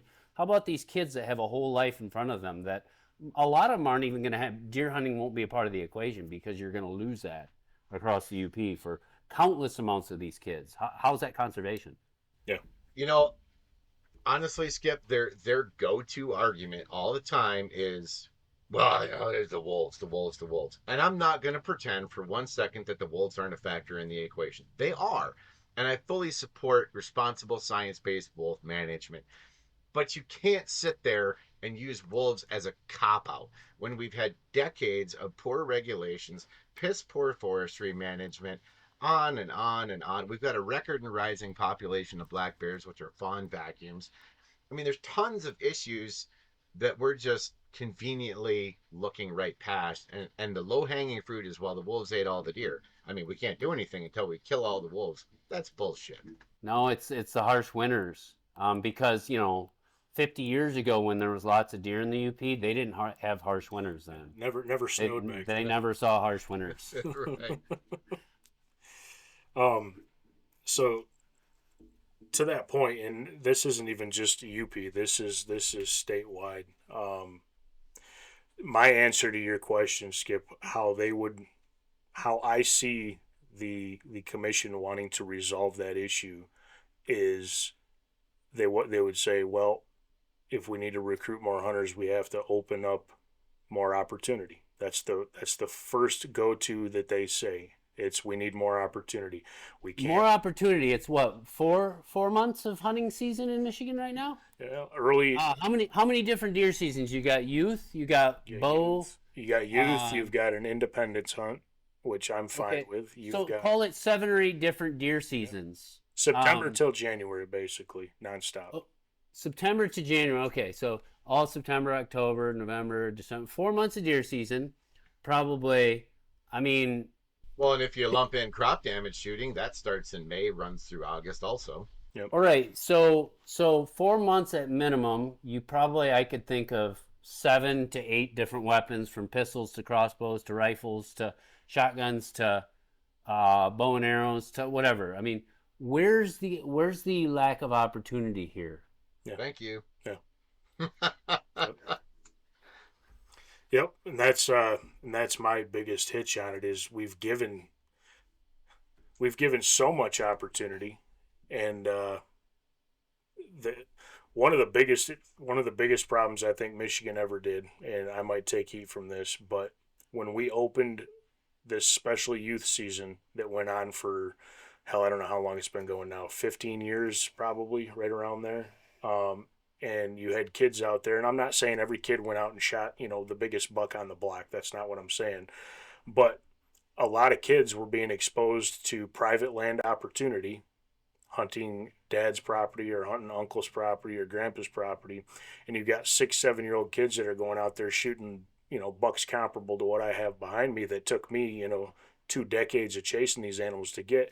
And when they get that instant gratification, it's like, check that off the bucket list at 7 years old. There's nothing there to incentivize them to keep pursuing that. They just kind of, go back to their video game after that.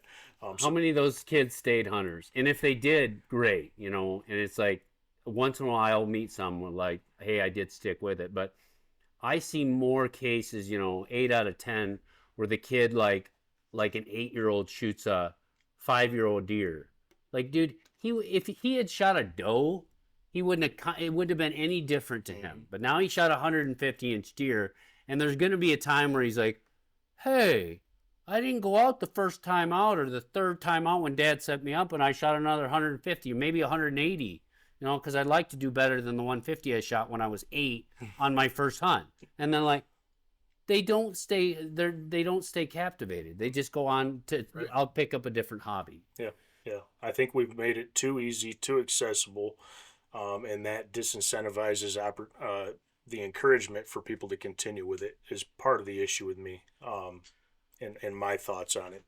So I wanna ask you guys both, and let's look at Iowa, let's look at Michigan, and again, not comparing the two, but with the way things are currently going in Iowa and how engaged you have been.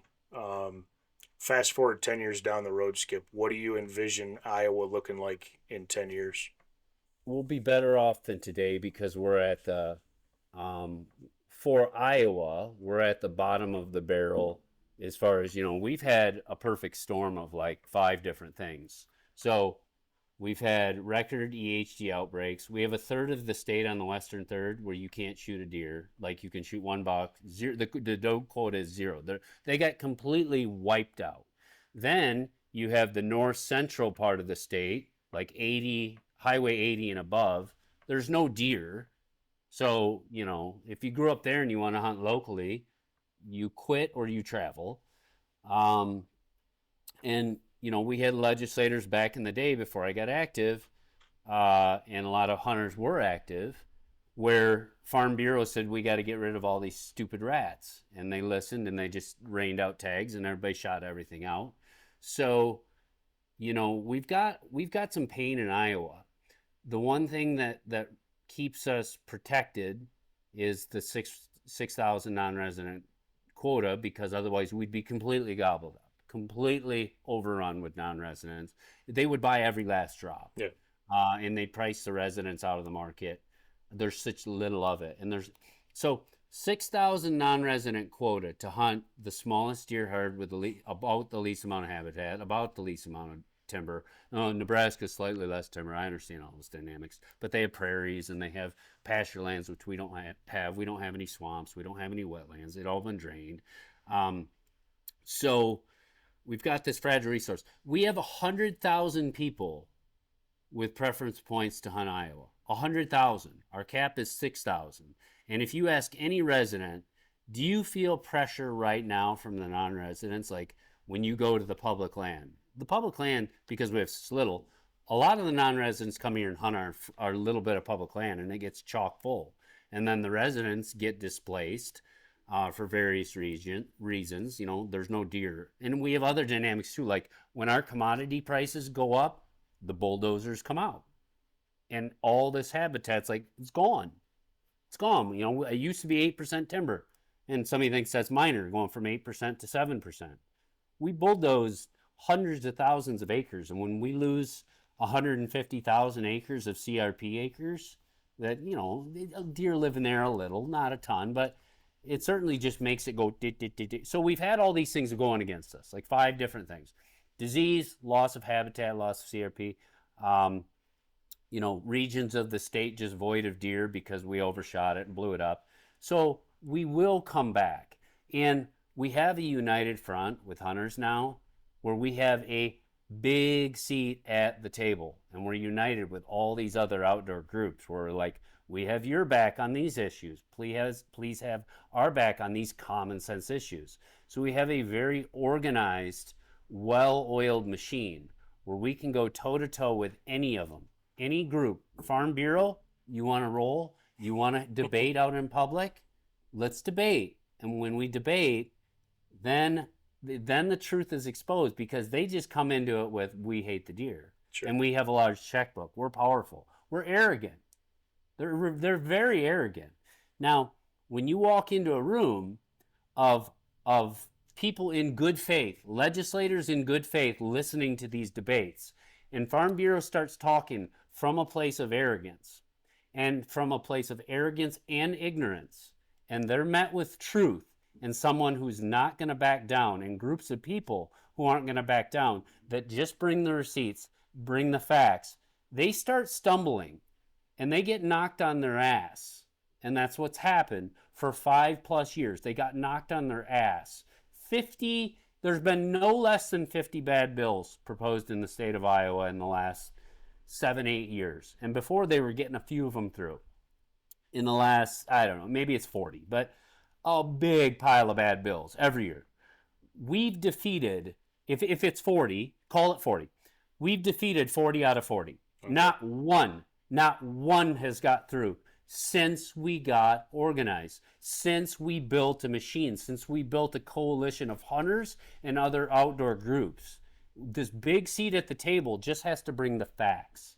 Now we have a seat to bring the facts and have these debates in public, and that's why we've won every single bill. And I tell people this, like, we will lose something at one point. We're going to lose a battle, right? But we're going to win the war. Right. And a lot of these states, the same thing is going on in a lot of these states. I mean, other states are having these battles, and there's 2 forks in the road. We're either going to go down the Teddy Roosevelt 7 pillars of the big main model of conservation and protect the resource and save it, or we're going to let anything go. Yep. And it's going to be one or the other. And my optimistic part in me in all these states, all of them, is every year, what now is like the 20-year-old at the very youngest to like 55-year-old, those are the people with the seat at the table. And the old timers, you can't change anything. Well, you let everything get passed for the last 30 years. You let this whole thing get ruined. And now you're the same people that let it get ruined won't let us change a thing. They're phasing out. Yeah. So the optimism in me is the 20 to 55-year-olds are finally going to be in charge by default. And they're the group I have so much more faith in than the baby boomers who have let this be ruined. Right on. Jordan, there's the optimism. Jordan, I want to ask you the same question, but before I do, Skip, this is really important to me. Jordan might have been coming here because I think he was going to ask something, and maybe it was something similar to what I want to ask you. You said this has been really taking shape for about the past 5 years. What is it, and you don't have to give me like the down and dirty details, but kind of a cliff notes. What is it that sparked, and how did it come to fruition to actually see this coalition come together? What did that take to do? Because I think, and I think Jordan would agree, Michigan desperately needs that to happen here, and we're looking for guidance from folks that have lived it as to what we can do to bring that to the table here in Michigan as well. The dynamics are no different in Iowa than Michigan. It's just in Iowa.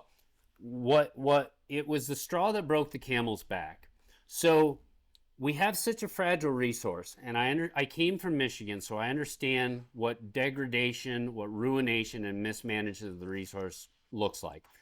We had so many bills that started getting passed that started bringing us down that road. And when I say the deer harvest data, is half of what it was in 15 years. One year we just woke up and they said, hey, we've got this rifle season that goes into February.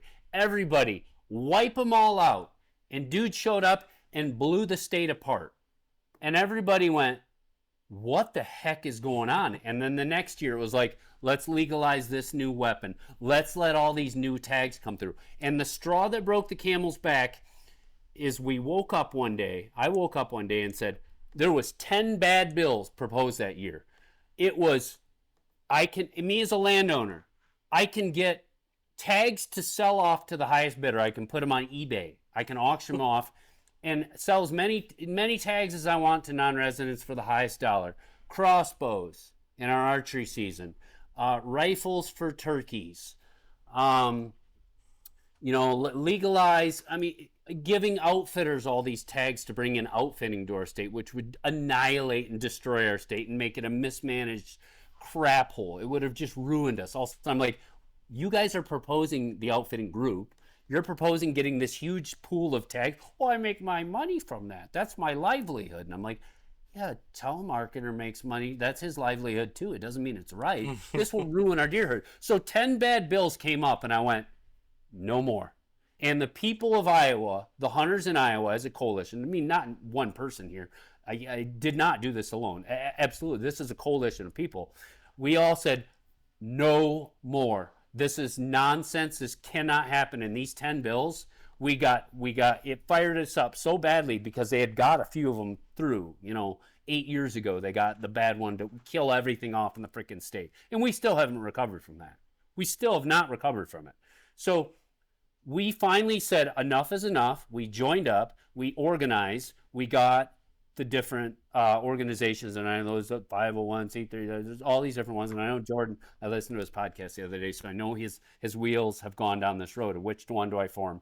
But we formed several, and most recently we formed a PAC, a political action committee that's funded with fantastic members. So we did exactly what the bad guys were doing, the scumbags as I call them, the people who just wanted to exploit our state, hired lobbyists, they got organized, they greased politicians. We don't grease them, but they were doing shenanigans like, no, I believe it.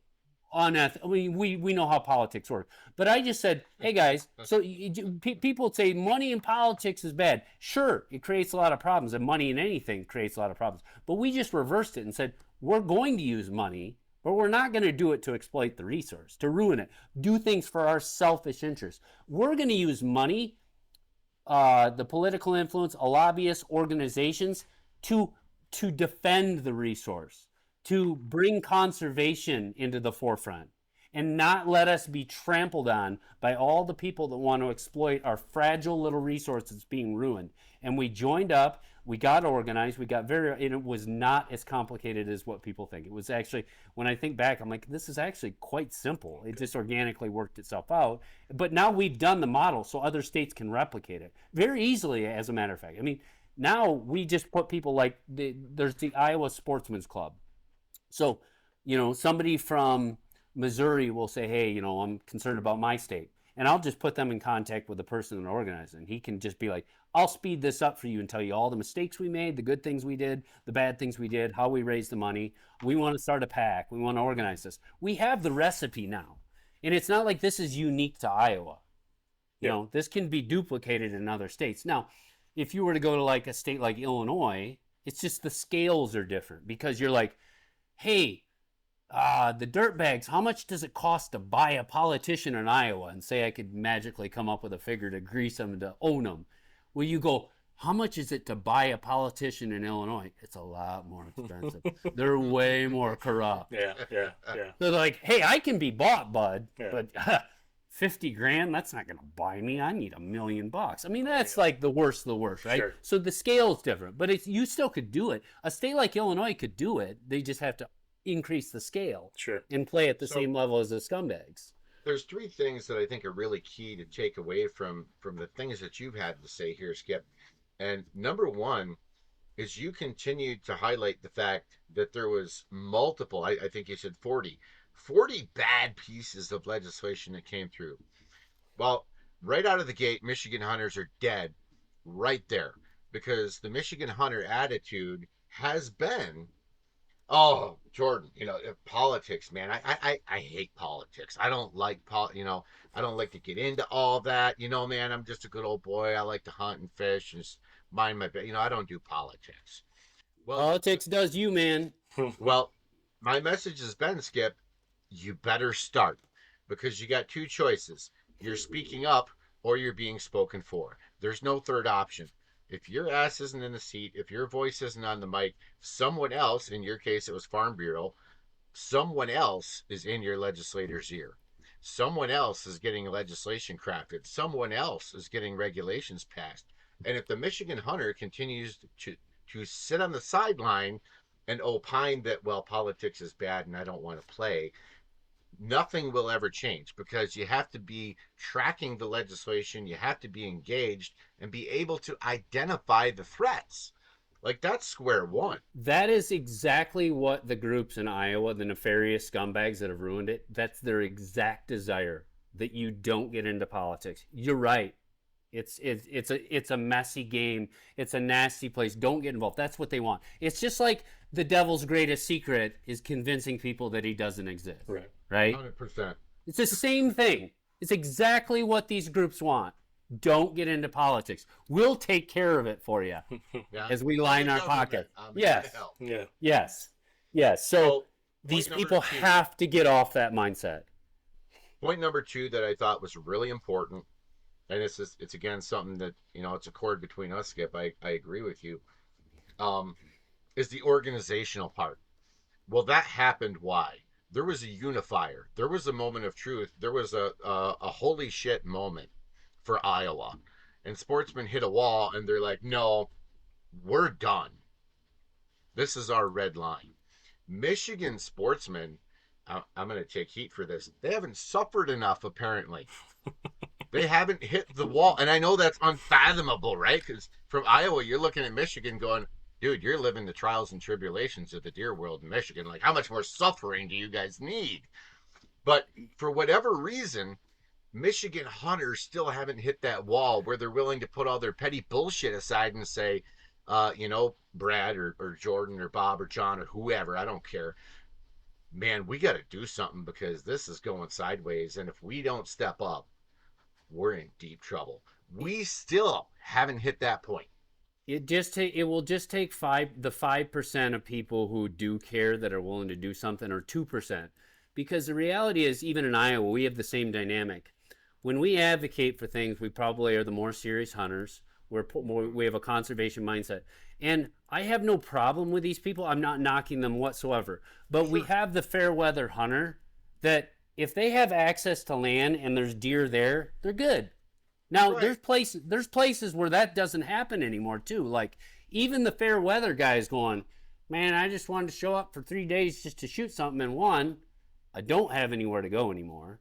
And 2, now I don't even have anything to shoot with. So they're actually of some concern. But you're going to have probably a big part of the pie in Michigan that's just a fair weather guy. Hey, man, I just want to show up on the weekend, have a quality experience, and have some deer to see, that's great. But you're going to have your advocacy and your group forming from the conservationists, from the people who live this and more serious about it. And, in a sense, I would say the everyday guy that is just the weekend warrior, I just want to have a place to go and some deer to shoot at, you're actually looking out for them, and they don't even realize 100%. Yeah. 100%. Well, and it's funny, because the very people that, myself and others have spent thousands of hours and thousands of dollars and thousands of gallons of fuel fighting for, advocating for, defending, those are oftentimes the very people that will turn right around and persecute you, which, at times that can be a difficult pill to swallow, a bitter thing to deal with. But, I've always said from the beginning of this, I'm not even doing this for necessarily Michigan hunters. I'm vested. I have 4 sons. Like, I do what I do because I want my sons to have the same opportunities that I was so fortunate to have when I was a kid. And I think it's my biblical duty to be a steward of the resource.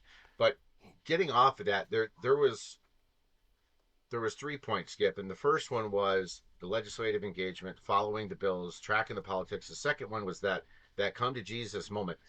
But here's an interesting third one, and this is a dynamic in Michigan. You get everybody around and you say, hey, we got a problem with the Natural Resources Commission. We got a problem with the Natural Resources machine. Everybody goes, yeah, oh, this isn't good. Yeah, we agree. And then you say, we need to change what we're doing with Michigan deer management. We need to manage for a quality product. And everybody goes, whoa, whoa, whoa, whoa, whoa, whoa, whoa. What do you mean a quality product? Do you mean APRs? Do you mean $1? Do you mean $5? Do you mean, because, you know, I'm a $5 guy. Well, no, I'm an APR guy. Well, no, I'm a. Then it's all stratified and everybody pisses away the unity. God forbid we do something for the greater good and conservation, because if it's not exactly the way I wanted, I'm not going to sign on. What do you say to those guys, Skip? I'd say that is a problem. Hunters, it's human nature for one, but amplified in hunters. They can be like, hey, I agreed with 9 out of 10 things you said, but I just found one and I'm irate. I'm taking my ball and going home. I don't agree with that 10 thing. I mean, any leader, any human being in history, you know, like a president, the greatest president you can think of, there's going to be things you disagree with them on. There's nobody that's 100%. And I could listen to myself on a podcast going through all my views. In a year from now, I could re-listen to it and be like, hey, I disagree with that. And it's like, you're listening to yourself, though. Like, I'll disagree with myself. I changed my own mind, and that's a good thing. You know, deer hunters, one problem we have is every deer hunter knows it all. We're all deer hunting experts. Everybody's a deer hunting expert. You're wrong. APR is the way to fix it. And if you don't listen to me because I'm a deer hunting expert, but I'm a deer hunting expert. I saw some. I have some on my land. Even the farmers here are deer hunting expert. Everybody's a deer hunting expert. So if they don't have it their way, they take their ball and go home. And the way we fixed it in Iowa is we just made what we wanted fairly simple, in that no more weapons, no more special this, no more crazy bag limits, whatever. In Michigan, you know, I think there has to be some kind of common sense simplicity to this. Like, and I'm not saying it necessarily has to be exactly like this, but like, okay, guys, $1, and in the regions with lots of does, if you want to shoot more deer, if you want to shoot more than $1, by definition, you're going to be shooting does now. $1, and you know, move the gun season 2 weeks back. And if anybody had any common sense in the southern, especially in the areas with high doe numbers, like if you want to shoot more does, when is the time you see the least amount of does when you're in those regions? Because we have that in Iowa or any other state I go to. It's in November. The does are hiding as these wacky, crazed, testosterone-filled bucks are trying to find every last one of them. The does are hiding. That's when I see the least amount of does. So if your goal is to shoot does and your most predominant means of shooting them is with guns, you wouldn't have the gun season in the middle of the rut when you're predominantly seeing young, dumb bucks chase all these does that are hiding. That's when you see the least amount of does. So there has to be some common sense, simple pillars of, you know, hey guys, we're just going to agree on these things, and understand when there's other issues that come up that have nuance or critical thinking. We don't all have to agree on these things. And, you know, to some extent, when we hear noise, if you will, on like Facebook with these just some of the takes, it's like, oh my gosh, are you in an insane asylum when you're writing these, or you're in mom and dad's basement writing these comments? You have to disregard some of those people and say, this is our group. You know, maybe it's a membership. You know, these are 1,000 members, but they joined us based on these pillars, and we're gonna get input from those 1,000 members, and we're not gonna listen to the guy in mom and dad's basement on Facebook. It's noise, and you ignore it, and that's what we do here. We ignore the lunatics on Facebook.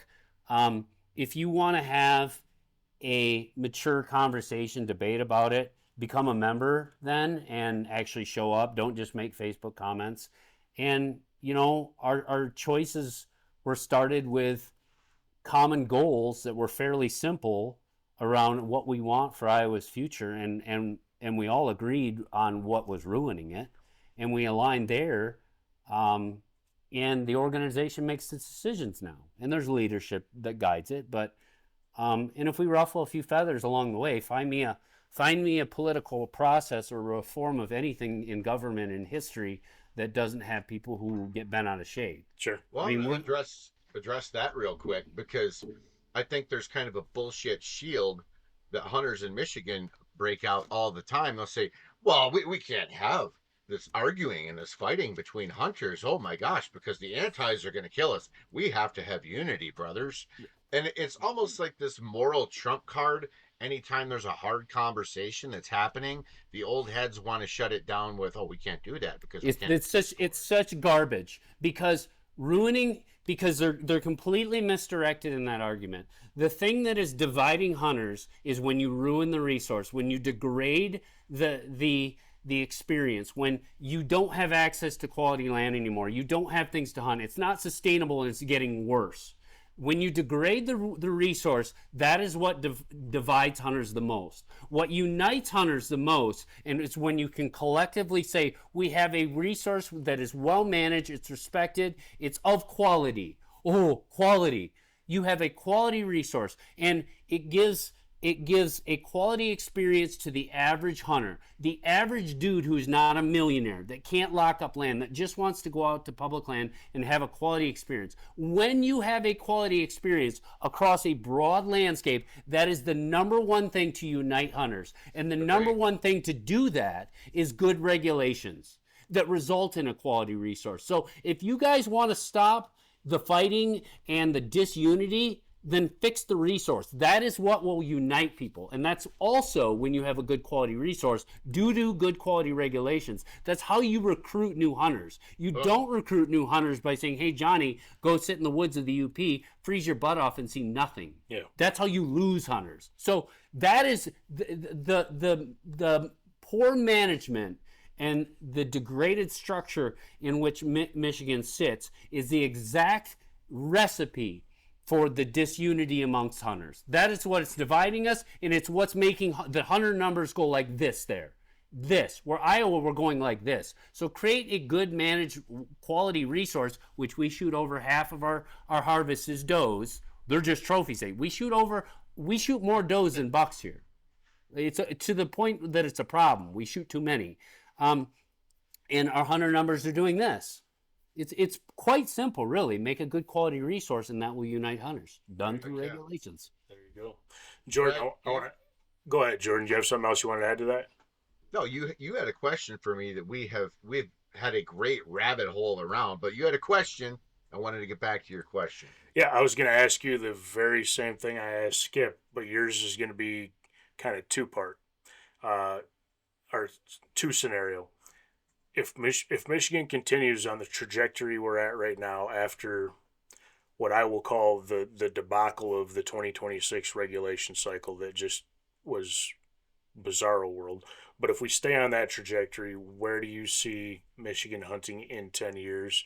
And if we adopt a advocacy model, an organization model, similar to like what Skip is talking about here, where do you see deer hunting in Michigan in 10 years? Because none of this stuff changes anything overnight. It takes, 3 generations of the deer's life to see any meaningful impact on these true regulation changes. So you're talking, 7 to 12 years probably right there. That's a marathon, not a sprint, for sure. Whether we're talking about improving, our herd, or simply changing hearts and minds of Michigan hunters, I believe that both are a long-term endeavor and have to be approached with that in mind. So where do I see the state of Michigan in 10 years on present trajectory? Well, I'll tell you what, the Natural Resources Commission had the opportunity of a lifetime in front of them in May.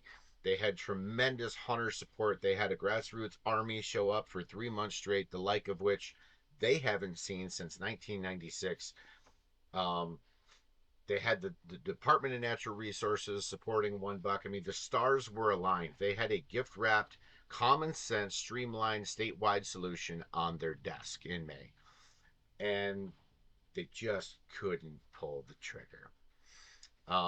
And people are saying, well, yeah, well, we got $1. Well, No, no. we didn't. What you got was a handshake promise from lying bureaucrats that, hey, we'll get you later. We'll do this up the road. You just hold on for a minute. You didn't get $1. The UP got shafted. I mean, I don't even think the commission gives a damn about the UP, to be honest. They like to remind us that we're 3% of the population of the state, and I enjoy smiling right back and reminding them that I know where the 97% want to come and hunt, fish, camp, and snowmobile.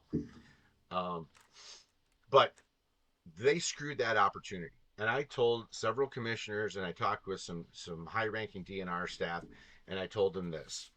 I said, what is at stake in May is not merely an important deer regulation.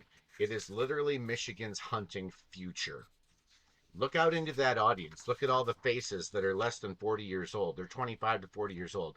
That is your future staring you in the face, telling you we have to change. And if you forsake those voices, you're flushing your future down the toilet. You're going to alienate an entire generation of young leaders. People are going to leave this state in a fashion that you can't even begin to imagine right now for greener pastures. You will never have this moment again. This is pivotal. Obviously, I dumped water on a rock. A lot of us did. Okay. Yeah, a lot of us did. I mean, there was some great guys that stood beside me in the trenches. I mean, yourself included, Brad. You threw your hat in. You spoke. You got involved. We went to war on this, and the commission was completely tone deaf. Then we find out mere days before the vote that there's backdoor dealing with a Democrat legislator, and they're finagling us earn a second buck bullshit in the back door, which nobody asked for, nobody wants. There's no justification. I mean, they could not have done any worse if they tried. And this policy of placation where we're going to give everybody a piece of what they want so everyone's happy. See, we all got an equal part of the cookie. Well, nobody gives a shit about one crumb of the cookie. No one's happy. And the problem is, yet again, Michigan demonstrated that they are absolutely, completely, and totally committed to mediocrity. We're going to play this sucker right down the middle of the fence. We don't want to make people angry. We don't want to make the hard decisions. We don't want to make the tough calls. And this isn't even about the resource. It's about managing politics. It's about managing social expectations and traditional norms and all this crap. The commission threw away the opportunity of a generation for change. And I believe if we maintain the present trajectory, this is quite literally going to be the slow poison that completely kills Michigan hunting.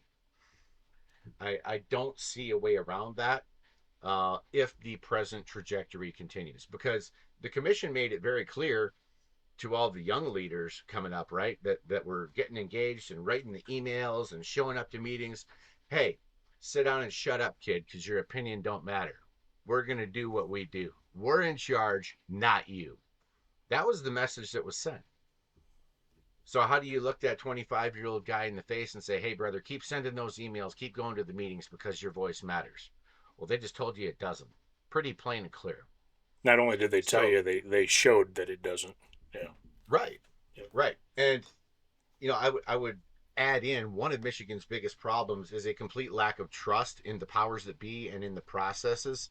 Like, there is no relationship between the Michigan hunter, the NRC, and the DNR. Those relationships are devastatingly broken. And the foundation of that is trust and integrity and transparency in the process. What if they improved in 40 years that people would want to trust them? Exactly. That people did respect them. What's an example that you're like, hey, man, they've got my trust. I really respect these guys. I mean, what successes and changes have they done that have been beneficial in I don't care how old you are, in anyone in that room's lifetime? Oh, I'm not arguing for him, Skip. I'm telling you that's where it's at. There is no trust. Agreed. And they've done nothing to earn it. So it's to be expected. When you do not have good faith and trust and buy-in from the public, you do not have management control of the resource by default. It's the wild and there is a really tough issue. You have so many people skeptical of anything that wants to be done, whether it's good, bad, or indifferent. Because listen, I've been burned for 40 years. I've hunted for 30, so I'm 47. I started at 14, whatever that would be, 30 some years. I had nothing but bad experiences with Michigan dealing with the leadership. So, I would probably, if I didn't have a little more critical thinking and the experience that I have, I'd probably just have a bad attitude about them. I'd have a sour taste in my mouth, and I'd say they're all a bunch of corrupt boobs. Right. They're worthless. Right. So I don't blame the citizens for it. I blame the leadership and the system. I do think that there's a strong component of that's true. That's very valid, Skip. That the public mistrust is justified. But on the 100%. flip side of that, I'm also going to hold Michigan hunters accountable and say you still have a biblical mandate of stewardship and a duty to conservation, regardless of how bad the leadership may be, and you're still failing personally. So I think both are true at the same time. Yep. For sure. So how do I see Michigan 10 years from now if we change course? If we get, like I talked about the possibility of Michigan Whitetail Legacy, a 501c4, we're engaging with the legislature, we're lobbying on behalf of the deer and on behalf of the hunter. How do I see Michigan if we can get something good going? Well, the first thing I'm going to say is this is the broken bone that didn't heal right. And we're going to have to re-break this sucker to make it heal right. We're going to have to reset the bone. There's going to be more pain going forward before things get better. And I'm going to be real. I think there's some cancers within our ranks in the hunting community that we have to purge. Some voices that have been around for a long time that might be household names that we say, thank you for your service, and your services are no longer required. It is up to, as Skip identified, and I believe rightly so, that 50 down to 25 generation. It is incumbent upon that generation of men to shoulder the responsibilities, to step up to the table and to lead, to carry the torch, and to go pick a fight in a good sense. I'm all for respecting our elders and that sort of stuff, right? But the reality is the old heads, they want to die with the gavel in their hand. And there's two fates that await an old lion. Either he can yield and ride off into the sunset, and it's a great Disney story, or he gets eaten by the younger lions. There's not a third option. And I would love to honor some of our longtime deer advocacy veterans with a big, prime rib dinner and send them out in a blaze of glory and say a bunch of good things about them and all the work they've done for 35 years. I'd love to do that. And then we're going to hand them a nice plaque, and we need to get to work. Because one thing I've noticed is that the older generation is really good at taking credit for all the good things they did, and they take no responsibility for the bad. Zero. We just saw this play out at a national level in front of everybody in this country. The old lion was propped up, Joe Biden saying he's just a great lion. Let's let him go. And then let's send him off into the sunset and give him this nice send off. And then it didn't quite go that way, so the rest of the herd turned on him and ate the lion, the old lion. So we saw this, and that's what these people are. They're the Nancy Pelosi's, the Joe Bidens, the Chuck Schumers. That it's like, guys, it's not working. Go away. You put in your time, and maybe you were, I don't agree with any of those people on 90% of the issues, but maybe you were pretty darn good at this 30 years ago. Yeah. But I think if you guys want to win an election, like I think we should nominate Joe Biden for 2028. I think it'd be a fantastic ticket. Right. I mean, it'd be amazing because they'd continue to lose. It's the same thing with these people. Like, guys, if we keep listening to that old school, these old timers that are just so stubborn, they need to go. It's time for new leadership. Pass the torch, guys. And I think that, and this is a big personal topic for me right now, Skip, because I identified this gap between the old heads and me. I'm 43. I started screaming my head off that there was never a succession plan. These old heads never did anything to identify young up and comers, hard chargers, and say, hey, he's sharp, he's hungry, he wants to learn. Let's bring him in, let's start teaching him stuff, let's show him the ropes, let's talk to him about how the legislative process works, let's talk to him about how regs are crafted. Nobody taught me any of that shit other than my own father. None of these quote unquote pillars of conservation in the state of Michigan ever taught me a damn thing. If anything, they looked at an up and comer young guy as a threat to their authority, and they boxed me out. Yeah.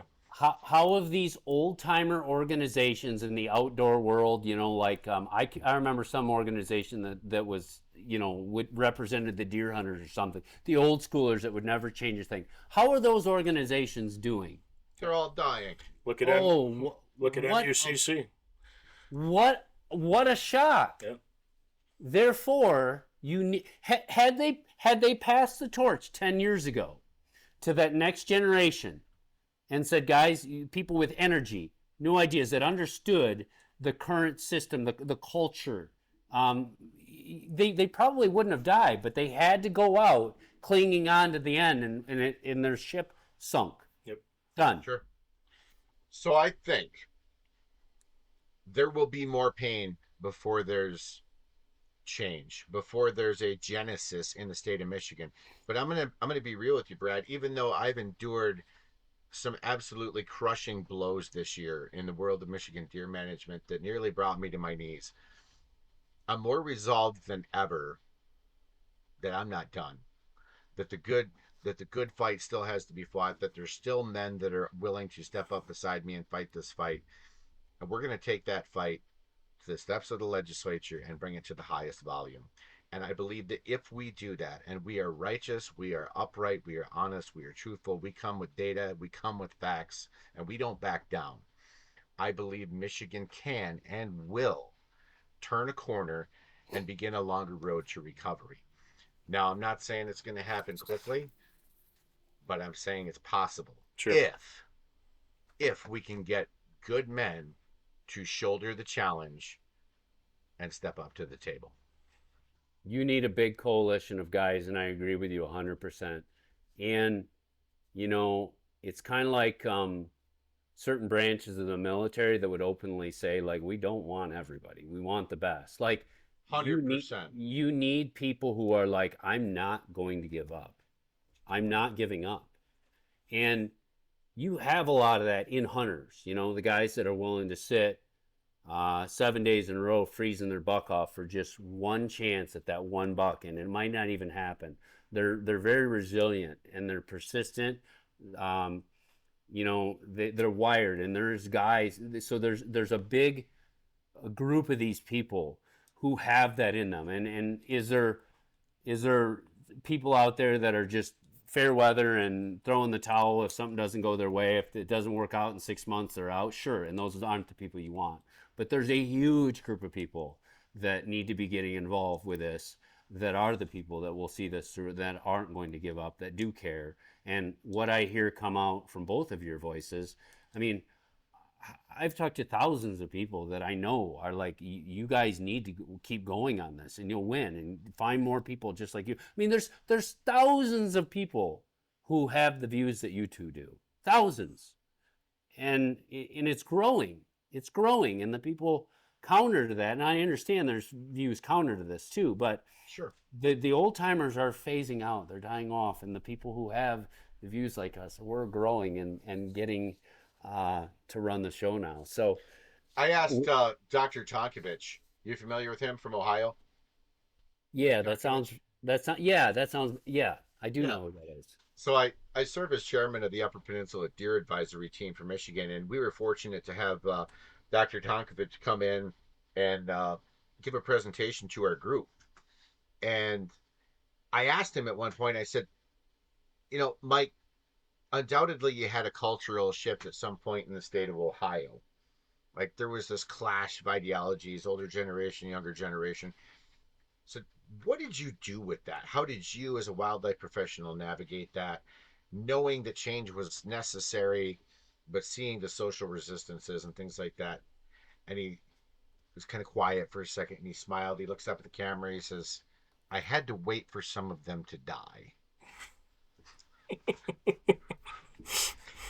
But for me, on a serious note, I'm not willing to do that. I'm not willing to sit there and wait for them to draw their last breath, because my fear is Michigan deer management might draw its last breath before they do. Sure.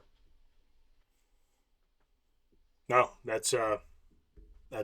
think this is a pretty good place to kind of tie a bow on it, guys. I guess the theme that I took out of this,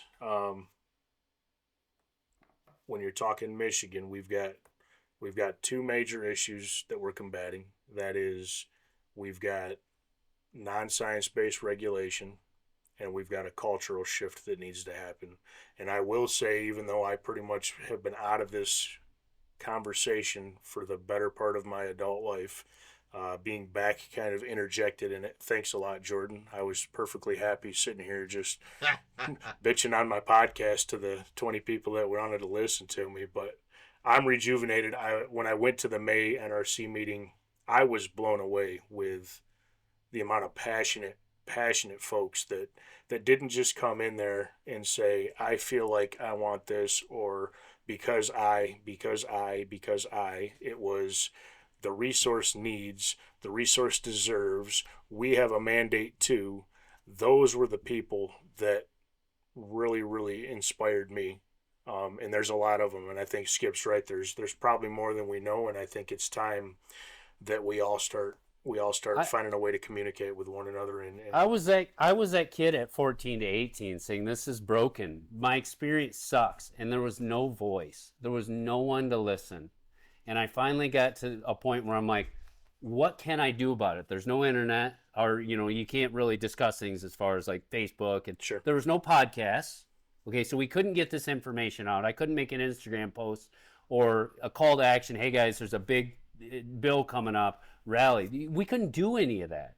So I was this demoralized kid saying, my experience sucks, and all my buddies are just quitting because it does suck. And I can see I can see what's coming in the future. So, that's where it's like, that's why I advocate for this, because I think of myself at 14 to 18 with no voice, and I think of the kids that, are just being born now. Like, what's it gonna be like for them in 15 years, right? Yeah. And it's our duty to leave this better than what we found it. It's our duty. 100%. Jordan, any closing words from you, and then Skip, I'll let you sign us off. Yeah, I enjoyed the conversation. I expected nothing less out of Skip. I mean, he brings a lot of passion and a lot of experience to the table. I've kind of observed Skip from afar for some time. He and I have never actually had a conversation until today. But it was a great evening. It was time well spent. And, I think I have some neck strain from nodding in agreement as Skip was talking this evening and as you were talking, Brad. And, I think that if our listeners take away anything from this session tonight, you need to start sitting down quietly when you get a spare minute. And you need to start thinking beyond your shooting lane. Start thinking about your son's shooting lane when your son's 40. When his children have little boots following in their father's footsteps as yours once did. What is our state going to look like when you have grandchildren? What is hunting going to look like? What do you want your role to be in making sure that hunting heritage stays alive, that this whitetail deer resource that we all love, that we're so passionate about, remains strong and robust for the future? Because I would like to think that there's not a Michigan sportsman out there that takes to the woods that wouldn't want to have a hand in some way, shape, or form, big or small, and making sure that those things continue. Yeah, 100%. Skip, closing thoughts? I would say, God gave us dominion to manage this resource, to have domain over the animals and the earth, and it's a responsibility to do right by it, to improve it, and to manage it responsibly. And I can't emphasize enough how much impact and how people might view well, I'm just one person. I don't know that I can make the difference. And in this hunting world, I've seen it just time and time again, where a passionate voice, people who get involved and fight for these things, one voice can make a huge difference. And the more people that get involved, you're like, well, I'm just one guy. Put that amount of effort that you might put into a scouting trip, or into a few hunts next year's season. Put that amount of effort into fixing your own state and getting involved in these things, and one person can make a huge impact. And if you guys get a coalition of guys that care and that are actually willing to put in a little bit of work, this is how this does change. So it's not some like cliche, like one guy can make the difference. It's truly, I've seen it firsthand happen. So get active. Don't just sit there and make stupid comments on Facebook. Get involved. Actually do the work. Show up. And a handful of guys with the right direction can change the future. Literally, this can happen, and I believe it. And I'm actually very optimistic about the future. And I'm optimistic, and I believe in the generation of 25 to 55-year-olds with a lot of their mindsets.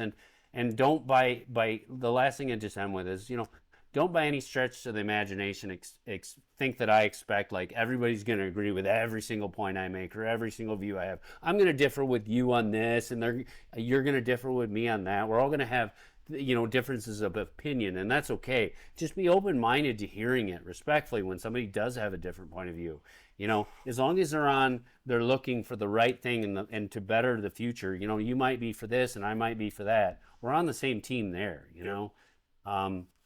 So yeah, just get involved, people, and the tide is changing across the country. So now's the time to join in, and I can't thank this new generation of hunters enough for wanting to do what's right, and anything I can do to support them and encourage them, absolutely. But I just say thank you to all these people that are doing the right thing and changing the direction of the ship. Right on. Yeah, your one person can change the course. I don't remember what I was listening to. I listen to a lot of podcasts because I travel a lot for my 9 to 5, and I got to find something to pass the time. And I think I was listening to a political podcast of all things, and there was an analogy being made about the point you made that one person can make a change, and the analogy was, you get this one guy in a crowd of people, and he just decides he wants to start dancing, and he just starts doing his thing. He's just dancing and having a good time, and the crowd is all like, look at this jack off, what is he doing? And then somebody sees him dancing, and finally somebody's like, he's having a good time, I'm going to join him. And then the next thing you know, you've got 100 people dancing because one person started it. So I think that analogy can kind of hold true to this mindset as well when it comes to hunting, our regulations, and our stewardship mandate. So there's a John Hamm dancing meme in there somewhere, right? So guys, I appreciate you for jumping on. Skip, thank you so much. Jordan, as always, I appreciate it, man. I love to have the conversations.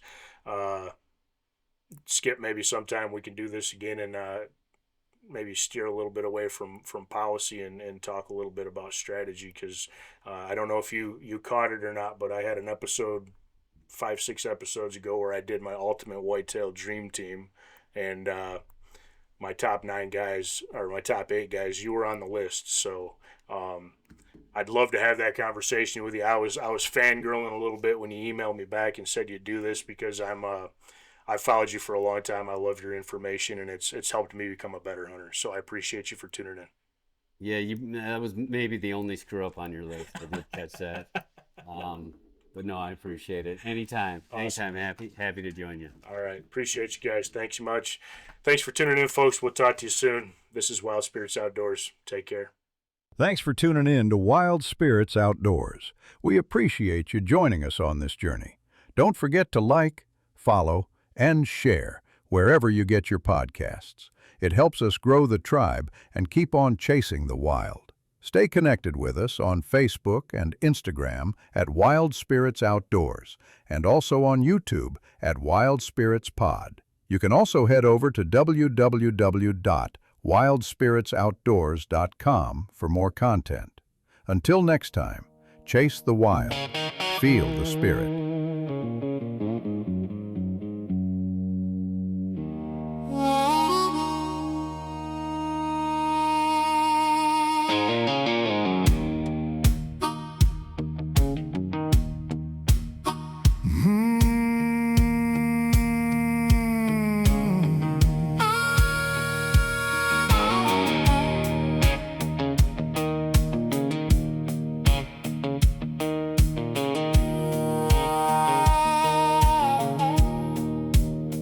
My daddy said, son, take care of every oak and pine out there. Make that bow a part of you. Keep steady hands and aim true. Walk these woods like a promise. Mama bowed her head before the dawn, said grace again before the day was gone. We learned faith from the hardest dirt, and a prayer can mend the hurt. If I take one step too proud, Lord, bring me back down to the ground. Let my hands be strong and steady. Let my heart stay clean and ready. Chase the wild, feel the spirit, hear it call when I get near it. Holy Spirit in my chest, family close, country roots where I belong. Chase the wild, feel the spirit, give me grace, I wanna keep it. Steward the land, leave it better. Same old truth, now and forever. Before first light, I ease the gate. Boots in the dew, I never rush fate. Read the sign in the broken brush. Know when to wait, know when to hush. I hunt with honor, not for pride. Take what I need and step aside. Use the rest, waste not a thread. Thank my maker for daily bread. If I drift from what is right, pull me back into the light. Let my hands be strong and steady. Let my heart stay clean and ready. Chase the wild, feel the spirit, hear it call when I get near it. Holy Spirit in my chest, family close, country roots where I belong. Chase the wild, feel the spirit, give me grace, I wanna keep it. Steward the land, leave it better. Same old truth, now and forever.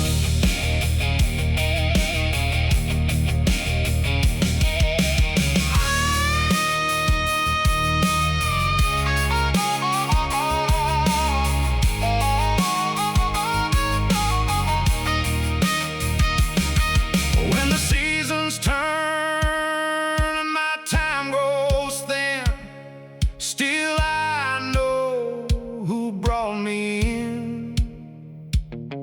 One day I will answer so for every seed I helped to grow.